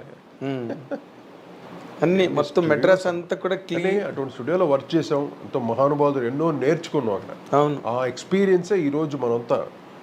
ఇప్పుడు మీరు వెనక్కి తిరిగి చూసుకుంటే ఇవన్నీ ఆ ఫోటోలు, షీల్డ్లు కెరీర్కి నిదర్శనాలు. అంతే. మీరు ఎక్కిన మెట్లకి అవన్నీ ఒక్కొక్క మెట్టు. అవి అందరు ఆశీస్సులు. అది కష్టపడతో పాటు అంటే సాధన చేశాను. సాధన ముఖ్యం కష్టానికన్నా. ఎంత సాధన చేస్తే, ఎంత హార్డ్ వర్క్ చేస్తే సంగీతంలో గాయకుడు కానీ సంగీత కళాకారుడు ఏమన్నా ఎంత సాధన చేస్తేనే సంగీతంలో మనం పైకి వస్తాం కళాకారుడుగా. సంగీతం అనే కాదు సార్, కళాకారుడు ఫీల్డ్ అయినా కూడా సాధన కావాలి. సాధనతోడ సమకూరు పనులు ధరలోన అన్నాడు. పనులు మనకు సాధించాలంటే సాధన మించిన అవకాశం మరొకటి. ఎగ్జాక్ట్లీ. నేను ఆ విషయంలో మట్టుకు ఎక్కడ వేసాను. నేను కుర్రోడిని, ఏమైనా ఎంజాయ్ చేయొచ్చు, ఎవడు అడిగే దిక్కు లేదు. నేను డబ్బు సంపాదిస్తున్నాను కానీ ఏది నా ధ్యాస అంతా నా వృత్తి మీదే ఉండేది. నాకు తెలుసు కదా, మీరు ఎంతసేపు భక్తి గొడవ, నా ఫ్యామిలీ, లేకపోతే కోటప్ప కొండ, అంతే, ఫ్రెండ్స్, లేకపోతే హోమాలు యజ్ఞాలు, అంతే. నాకు తెలుసు, నేను ఇదే చేశాను. అందువల్ల ఎంజాయ్ మ్యాక్సిమం నా లైఫ్ని ఎంజాయ్ చేశాను. సక్సెస్ చూశాను, ఫెయిల్యూర్స్ చూశాను, అన్నీ చూశాను. అది రాటు తెలిపాయి అనమాట. పిల్లలు సెటిల్ అయిపోయారు. అందువల్ల ఇందాక మీరు అడిగిన క్వశ్చన్ కూడా ఏంటి ఇప్పుడు ట్రెండ్కి మీరు చేయలేవని కాదు, వస్తే అది ఆ టైం మళ్ళీ ఆ సైకిల్ రావాలి. అర్థమైందా? ఆ సైకిల్ వస్తేనే అటువంటి కాల ప్రభావం అది. ఇప్పుడు నేను చేస్తానని చిరంజీవి గారు అంటే ఇప్పుడు ఇస్తాడు సినిమా, ఆయన బాలకృష్ణ అంటే ఇస్తాడు. అది కాదు కదా, ఆ సైకిల్ రావాలి. ఇది కోటి చేయాలి అని టైం సెలెక్ట్ చేసి అప్పుడు ఐ విల్ డూ వాట్. అంటే అప్పట్లో మీ ఎనర్జీస్ కూడా మారిపోతాయిలేండి సార్. టైం ఎప్పుడైతే మిమ్మల్ని చూస్ చేసిందో నా ఎనర్జీ ఎక్కడ తగ్గకుండా నేను పెట్టుకున్నాను ఇప్పటికీ. ఓకే, అర్థమైందా? ఎప్పుడు నాకు 12 yearsగా నాకు వర్క్ లేకపోతే నేను హ్యాపీగా enjoy TV shows, music shows. Occupied అండి, ఐ కంప్లీట్లీ ఆక్యుపైడ్. యూఎస్ వెళ్ళిపోతుంటారు ప్రోగ్రామ్స్. ఇప్పుడు ఏంటంటే ఫ్రెష్గా ఉన్నా. ఇప్పుడు కొత్త మ్యూజిక్ చేయడానికి ఫ్రెష్గా ఒక న్యూ దీంట్లో ఉన్నాను, ఒక యూత్ లాగా. Okay, that will come. So మీరు మళ్ళీ చక్రవర్తి గారి దగ్గర జాయిన్ అయిన కోటి గారిలో ఉన్నారు ఇప్పుడు. ఎగ్జాక్ట్. అదే ఎనర్జీ తోటి, అదే కసితోటి ఉన్నా. ఓకే, సో ఈ wish you so many achievements in coming days sir. Definitely. మీరు ఇంకా యంగ్ అయిపోవాలి, మళ్ళీ యూత్లోకి వెళ్ళి అంతే మళ్ళీ చక్రవర్తి గారి దగ్గర జాయిన్ అయినట్టుగా మళ్ళీ ఎన్నో సినిమాలు చేసి తెలుగు సినిమా సంగీతానికి మీ కాంట్రిబ్యూషన్ చాలా ఉంది sir. I know for a period of 30 years మీరు మంచి 3 decades yes. మ్యాక్సిమం నేను వర్క్ చేశాను. అవునండి, మ్యాక్సిమం తెలుగు పరిశ్రమకి ఎంత చేయాలో అంత నా సేవలు. నాకు నిన్న జరిగినట్టుంటుంది విజయ గార్డెన్స్లో వేటూరు గారు మిమ్మల్ని నన్ను అందరినీ కలిపి ఎంత మంచి సక్సెస్ అవుతున్నారయ్యా. గారితో చాలా ఆయన ఆశీస్సులు. ఎస్, గురుగారు కూడా ఎన్నో సినిమాలు మాకు చెప్పేవారు. అవునండి. మాతో కోదండరామిరెడ్డి గారికి అందరూ, కోదండరామిరెడ్డి గారు కూడా ఎంత ఎంకరేజ్ చేశాడు. అయ్యో రాఘవేంద్ర గారు కూడా ఆయన మీరు రాజసీమ సినిమా చేసినప్పుడు ఇంకోటి నాతో పర్సనల్ గా అన్నారు వాళ్ళ ఆర్కెస్ట్రైజేషన్, ఎందుకంటే అప్పుడు కీరవాణి గారు రాఘవేంద్ర గారికి రెగ్యులర్ గా చేస్తున్న రోజులు ఆ టైంలో మీకు అనుకోకుండా మధ్యలో ఆ సినిమా వచ్చింది. వచ్చినప్పుడు అన్నపూర్ణలో షూటింగ్ చేంజ్ కోసం ఆయన మాకు ఇవ్వడం జరిగింది. అదే Rajasimham cinema, Rajasekhar Ramyakrishna. Actually beginning days లో నేను ఫస్ట్ సుమన్ సినిమాలు చేసాం. అవును, సుమన్ తర్వాత సిల్క్ స్మిత ఆవిడ ఓన్ ప్రొడక్షన్ ఉండేది ఆ సినిమాలు. తర్వాత మన రాజశేఖర్ గారి సినిమాలు బిగినింగ్ అది మేము చేసాం. తర్వాత మాకు మోహన్ బాబు గారి దగ్గర నుండి ఆ సినిమా చేసాం. ఇది ఫస్ట్ ప్రణయ్ గారు, మోహన్ బాబు గారు, తర్వాత సుమని ఎక్కువ చేసాం. సుమని తర్వాత రాజశేఖర్ది చేసాం, రాజశేఖర్ గారిది. ఆ తర్వాత కృష్ణ గారు, శోభన్ బాబు గారు, మెగాస్టార్ అలా. అవును అవును, కానీ అందరు హీరోలు చేసాం, ఒక ఎన్టీ రామారావు గారు తప్ప. మీరు వచ్చేసరికి ఆయన రాజకీయాల్లోకి వెళ్ళిపోవడం అదొక్కటే మిస్ అయ్యామన్నమాట. అది ఇంకా లోపల ఉండిపోయింది ఆ కోరిక. కానీ ఆ కోరిక మా బాలయ్య బాబు చేశాను. అన్ని సెన్సేషనల్ మ్యూజిక్ ఇచ్చాను బాలయ్య బాబు కూడా. మంచి పాటలు చేశారు కదా బాలయ్య బాబు. ఇప్పుడు నేను అప్పుడప్పుడు నా పాటలు వినడానికి నేను యూట్యూబ్కి వెళ్తుంటా. ఎందుకు సడన్గా అనిపిస్తుంది జుమ్మనే విందాం ఒకసారి, తప్పును వింటా. లేకపోతే బాలయ్యది పెద్దన్నయ్యలో పాటలు ఏదో వింటే దాంట్లో కామెంట్స్లో ఉంటాయి. ఆ కామెంట్స్ చూస్తుంటే ఒక్కొక్కరు ఎంత చక్కగా అసలు కోటి మ్యూజిక్ అబ్బా అంటుంటే ఎంత ఆనందం వేస్తుందో వాళ్ళు ఇచ్చిన కమెంట్స్లో. అవును, మామూలు నెటిజన్స్ ఉంటారు కదా, కామెంట్స్ పెడతారు కదా, ఆ కామెంట్స్ భలే ఉంటుంది. అంటే ఇంతవరకు ఎవరు తిట్టి రాయలేదు నాకు, బా ఎంత బాగా చేశారు మ్యూజిక్ కోటి. ఆ బ్లెస్సింగ్స్ నాకు చాలా హ్యాపీ. అసలు మీరు ఎందుకు ఏం లేదండి, మీ లైఫ్ స్టైల్లో ఉన్న డిగ్నిటీ ఏదైతే ఉందో, you have never been that carries మెయిన్గా. మీరు అల్లరి చిల్లరగా లేరు ఇప్పుడు, ఎప్పుడు లేదు. టాప్ మిమ్మల్ని సినిమాలు లేకుండా ఉన్నప్పుడు చూశాను నేను, గ్రాడ్యువల్గా పెరుగుతూ టాప్ పీక్లోకి వెళ్ళిపోయినప్పుడు చూశాను. ఎప్పుడూ ఒకలాగే ఉన్నారు. అంతే, యూ బీన్ ది సేమ్. అంతే, అలాగే ఉండాలి. కాన్షియస్నెస్, నేను రాజశేఖర గారి అబ్బాయిని, నేను జాగ్రత్తగా ఉండాలని ఒక ఫీలింగ్ అది లోపల మెయిన్. అదే నాకు నాన్నగారు మహాపండితుడు, ఆయన కొడుకుగా నేను ఎక్కడ ఒక చిన్న బ్యాడ్ నేమ్ తెచ్చుకోకూడదు, ఒకడు వేలెత్తి చూపించకూడదు మనల్ని అని అంత జాగ్రత్తగా నడుచుకుంటూ వచ్చాను. You are a great son sir, more than a great music. Blessings అది నాన్నగారి బ్లెస్సింగ్స్, మా గురుగారి బ్లెస్సింగ్స్, చక్రవర్తి గారి బ్లెస్సింగ్స్. ఈరోజు ఈ స్థాయికి నేను ఎదగలిగానంటే నిజం. ఈరోజు నా పాటలు ఉంటే నేను చేశానా అని నాకే ఆశ్చర్యం వేస్తాను. కొన్ని పాటలు ఉంటుంటే ఆర్గనైజేషన్ అంతా, oh my god, I really enjoying. అవును, మీ ఒక వేవ్లా చేసేసాను నాగేంద్ర. అవును, ఒక అది వచ్చింది అంతే ఆ వేవ్. ఒక టైంలో మ్యాగజైన్కి ఫోటోలు ఇవ్వడానికి కూడా మీకు టైం లేని రోజులు నాకు తెలుసు. మీరే కదా మొత్తం మెయిన్ పేజ్లో కూడా శివరంజని మ్యాగజైన్లో కదా. శివరంజనికి అది ఇళయరాజా గారికి కూడా జరగలేదు. ఈ ప్రపంచంలో ఏ సంగీత దర్శకుడికి జరగలే. First main Shivaranjani cover page, cover page అది మీరే చేయించారు. నేనే చేయించాను. నా కొన్ని ఫొటోస్ కూడా మీరు తీయించి, అయ్యో గిటార్ మీద ఇలా పెట్టి ఇప్పటికే ఉన్నాయి ఫొటోస్. అవునా, అప్పుడు ట్రాన్స్పరెన్సీస్ అని ఉండేవి మనకి. ఇప్పుడు లేవు అవి, ట్రాన్స్పరెన్సీస్ లేవు ఇప్పుడు. రామారావు కావాలన్నా నేను ఇంటికి వెళ్ళి తెచ్చుకునేవాడిని, ఎన్టీ రామారావుకి. దుర్యోధనుడు ఆ గెటప్లు కావాలంటే ఈ ఆ ట్రాన్స్పరెన్సీస్, మామూలు ఫోటోగ్రాఫ్లు వేరు, ట్రాన్స్పరెన్సీ క్వాలిటీ ఎక్కువ ఉండేది అనమాట కవర్ పేజీలు వేయడానికి వాటికి. అప్పుడున్న టెక్నాలజీ అది. ఇప్పుడు ఏం అక్కల అంత దాంట్లోంచి సిస్టంలోకి వెళ్ళిపోయి ప్రింటింగ్లోకి వెళ్ళిపోతున్నాయి ఇప్పుడు. సో ఆ ట్రాన్స్పరెన్సీస్ కూడా మీకు తీయించాం. మీకు టైం ఉండేది కాదు అసలు. అసలు ఎక్కడ పడుకుంటూ బిజీ ఫ్యాక్టరీ వర్క్ చూసారు కదా మీరు. I'm part of the project కదా. ఆఫ్ కోర్స్ పవన్ కళ్యాణ్ కూడా చేసాం, 2 సినిమాలు చేసాం ఆయనకి. గోకుల సీత మంచి ఇప్పటికీ ఆ పాట గోకుల కృష్ణ గోపాల కృష్ణ పాట, కృష్ణాష్టమి అంటే ఆ పాట కంపల్సరీ గ్యారంటీ. అలాగే అక్కడ అమ్మాయి సినిమా అయింది, అవును, అది చేసాం. సో అందరు హీరోలు చేశాం, ఒక పెద్ద ఆయన తప్ప, ఒక ఎన్టీ రామారావు మిస్ అయింది. సో ఇంత కెరీర్లో చూసుకుంటే అదొక్కటే మీ లోపం. నాకు ఇంకో గొప్పతనం ఏంటంటే, నాకు గొప్పగా ఫీల్ అయ్యేది, ఎన్టీ రామారావు బర్త్డే May 28, నా బర్త్డే May 28th. అది నాకు అదొక ఆనందం నాకు. పెద్ద అయిన బర్త్డే మంది చాలా రా బాబు. గ్రేట్ కదా సార్. గ్రేట్. అదృష్టం ఎవరికి దక్కుద్ది? ఆ కోఇన్సిడెన్స్ కూడా చూడు, ఆ కోఇన్సిడెన్స్ చూడు. ఐఎమ్ సో హ్యాపీ, ప్రౌడ్ అనమాట నాకు. గొప్పగా చెప్తున్నా, అందరికి చెప్పుకుంటున్నాను. పెద్ద ఆయన బర్త్డే మాది May 28th. ఎవరికి లేదు ఇండస్ట్రీలో, ఎవరికే ఉంది. నిజంగా ఎవరికి లేదు, ఎవరికి లేదు. It is only the second birthday మీ ఒక్కలదే May 28th అంటే. అది వరల్డ్ ఫేమస్ డేట్. మరి అమెరికాలో ఒక ఆ డేట్కి ఏదో ఇచ్చారమ్మా. May 28th రామారావు దీనికి దానికి గుర్తురట్లా, ఒక సాలిడేటీ డే లాగా. ఓకే. ఆ రోజుని కంప్లీట్గా ఒక హాలిడే లాగా ఏదో సంథింగ్, అవునా, స్పెషల్ డే లాగా. ఓకే. ఎస్, అమెరికాలో ఒక ప్లేస్లో ఎక్కడో ఒక సిగ్నిఫికెంట్ డేట్ కింద పెట్టారు May 28th, because NTR birthday కాబట్టి. ఓకే. ఓకే. సో నైస్ కోటి గారు, థ్యాంక్ యూ. చాలా హ్యాపీగా ఉంది అసలు. ఏదో ఫ్రెండ్లీగా మనం ఏదో మాట్లాడుకుంటూ, ఇది ఇంటర్వ్యూలో లేదు ఇది. కొన్ని క్వశ్చన్స్ అని భలే మంచి క్వశ్చన్స్ అడిగారు, కొన్ని డౌట్స్ కూడా అన్నీ నేను క్లియర్ చేశాను. అంటే కొన్ని నేను ఎమోషనల్గా మాట్లాడినా దయచేసి అందరూ లైట్గా తీసుకోండి, ఎందుకంటే దిస్ ఆల్ ఎక్స్పీరియన్స్. నేను ఎక్స్పీరియన్స్లో మాట్లాడాను, లోపల ఉన్నటువంటి ఫైర్ కాదు. నా ఫైర్ ఎప్పుడు నా వర్క్ మీద కాంపిటీషన్ మీద ఉంటుంది, కానీ ఫైర్ వేరే దేని మీద, గిటార్ మీదే కానీ గిల్లి కజ్జాల మీద ఉండదు. మీ ఫైర్ అంతా గిటార్ మీదే.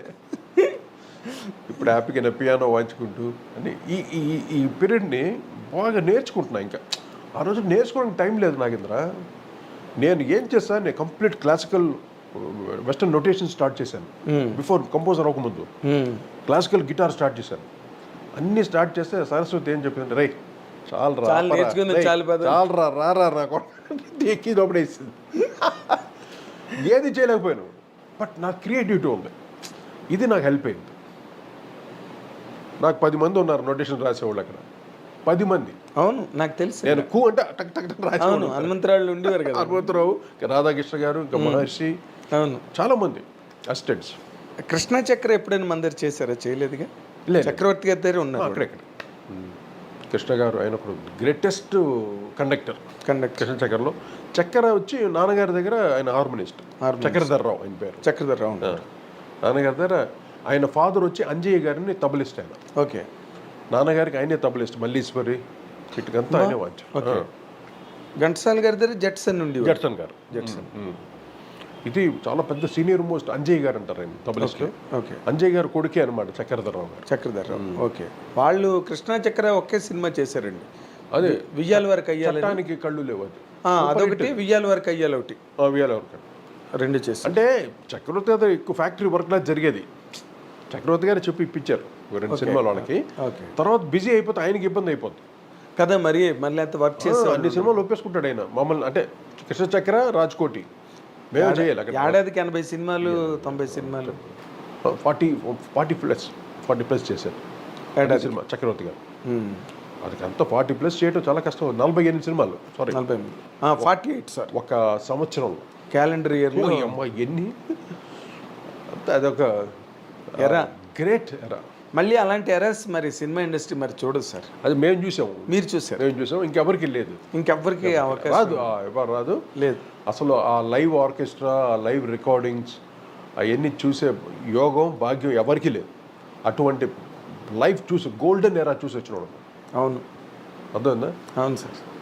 అది that's what I want to teach them. ఇప్పుడు కొత్త జనరేషన్స్కి ఒక కంపోజర్స్, సింగర్స్ వచ్చిన వాళ్ళకంతా ఈ టెక్నిక్స్ నేర్పిద్దామని. సో పాత అని అనుకోకుండా, this is the way you వెళ్తే, ఇలాగ వెళ్తే ఈ రూట్స్ చాలా బాగుంటుంది. మేము వచ్చిన రూట్స్ అది. నా రూట్స్ అందరికి చెప్పాలి కదా, నేను జనరేషన్స్ తెలియాలి కదా, వాళ్ళు కూడా ఎదగాలంటే. అవునండి.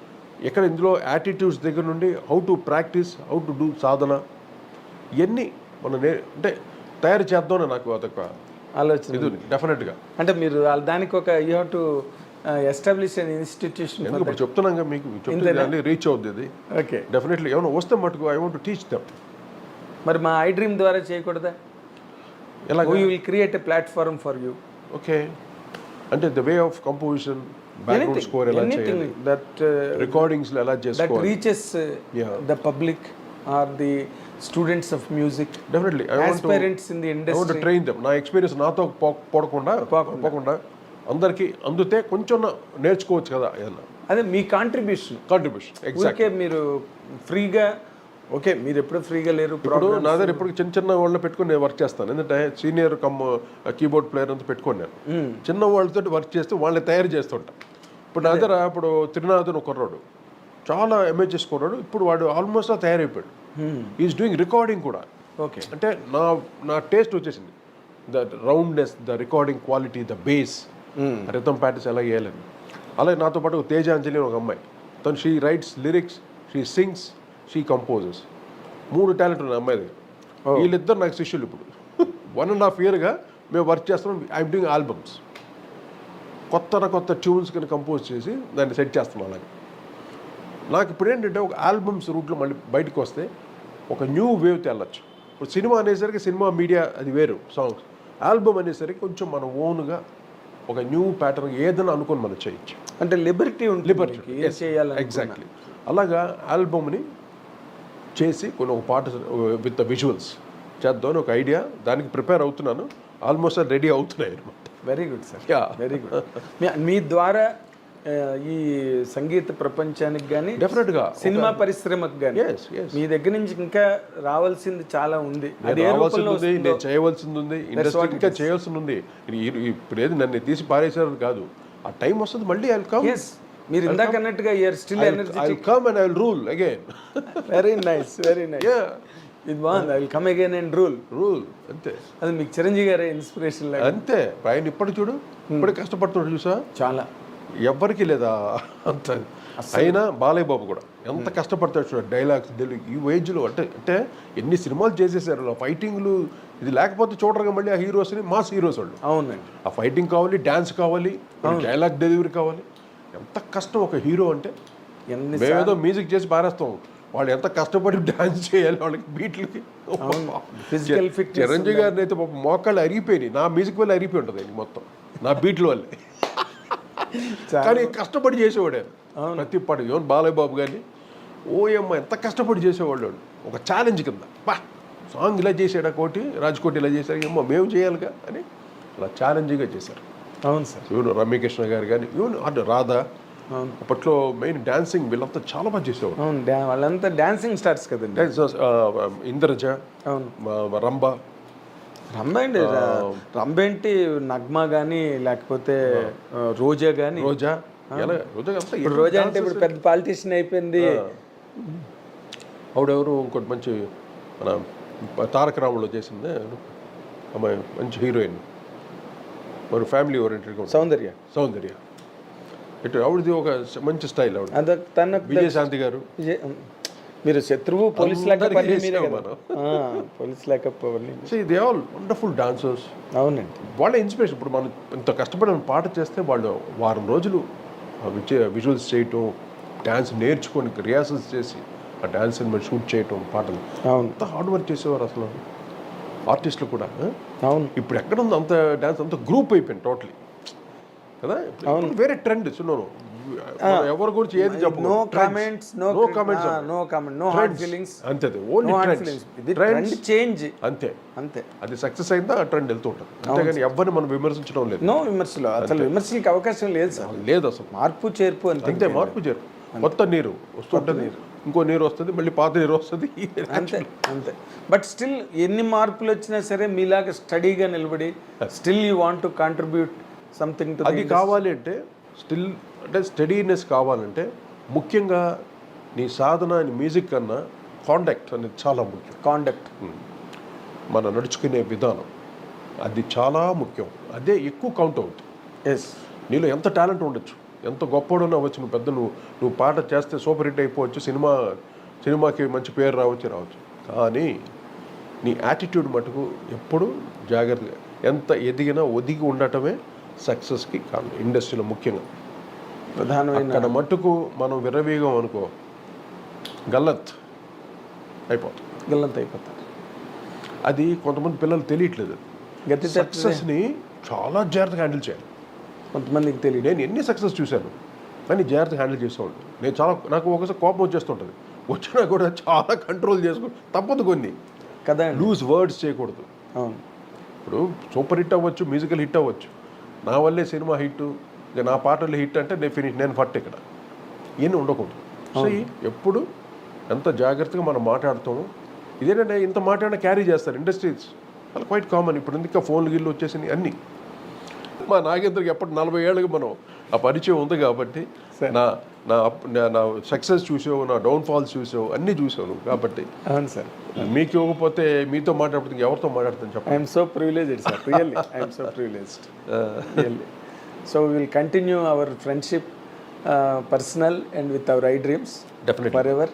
డెఫినెట్లీ మీ ద్వారా ఏ ప్రాజెక్టులైనా ఏవైనా టేకప్ చేయడానికి I Dreams is always ready. Thank you. We extend all the invitation to you, sir. Thank you very much. We'll do something best for the audience. I Dream కూడా చాలా మంచి మంచి కార్యక్రమాలు జరుగుతున్నాయి చూశాను. అసలు ఐ డ్రీమ్ అనేది సోషల్ మీడియాలో చాలా ఒక సపరేట్ బ్రాండ్ ఉంది. అవును, ఐ డ్రీమ్కి మంచి బ్రాండింగ్, మంచి బ్రాండింగ్ ఉంది. So I very much happy I డ్రీమ్కి ఇంటర్వ్యూ చేయటం, అది మా నాగేంద్ర కుమార్ గారితో. I'm so happy. ఆడియన్స్ అందరూ చాలా చక్కగా, ఇంట్లో ఏదైనా కొన్ని కరుగ్గా ఉంటే మటుకు దయచేసి క్షమించి, నా ఎక్స్పీరియన్స్లో మాట్లాడిందే కానీ ఎవరిని ఉద్దేశించి మట్టుకు ఏది కాదు. దయచేసి I'm so happy Nagendra. Once again thank you I dreams. I love you all. God bless you. Thank you. Thank you very much కోటి గారు for the long interview. Yeah.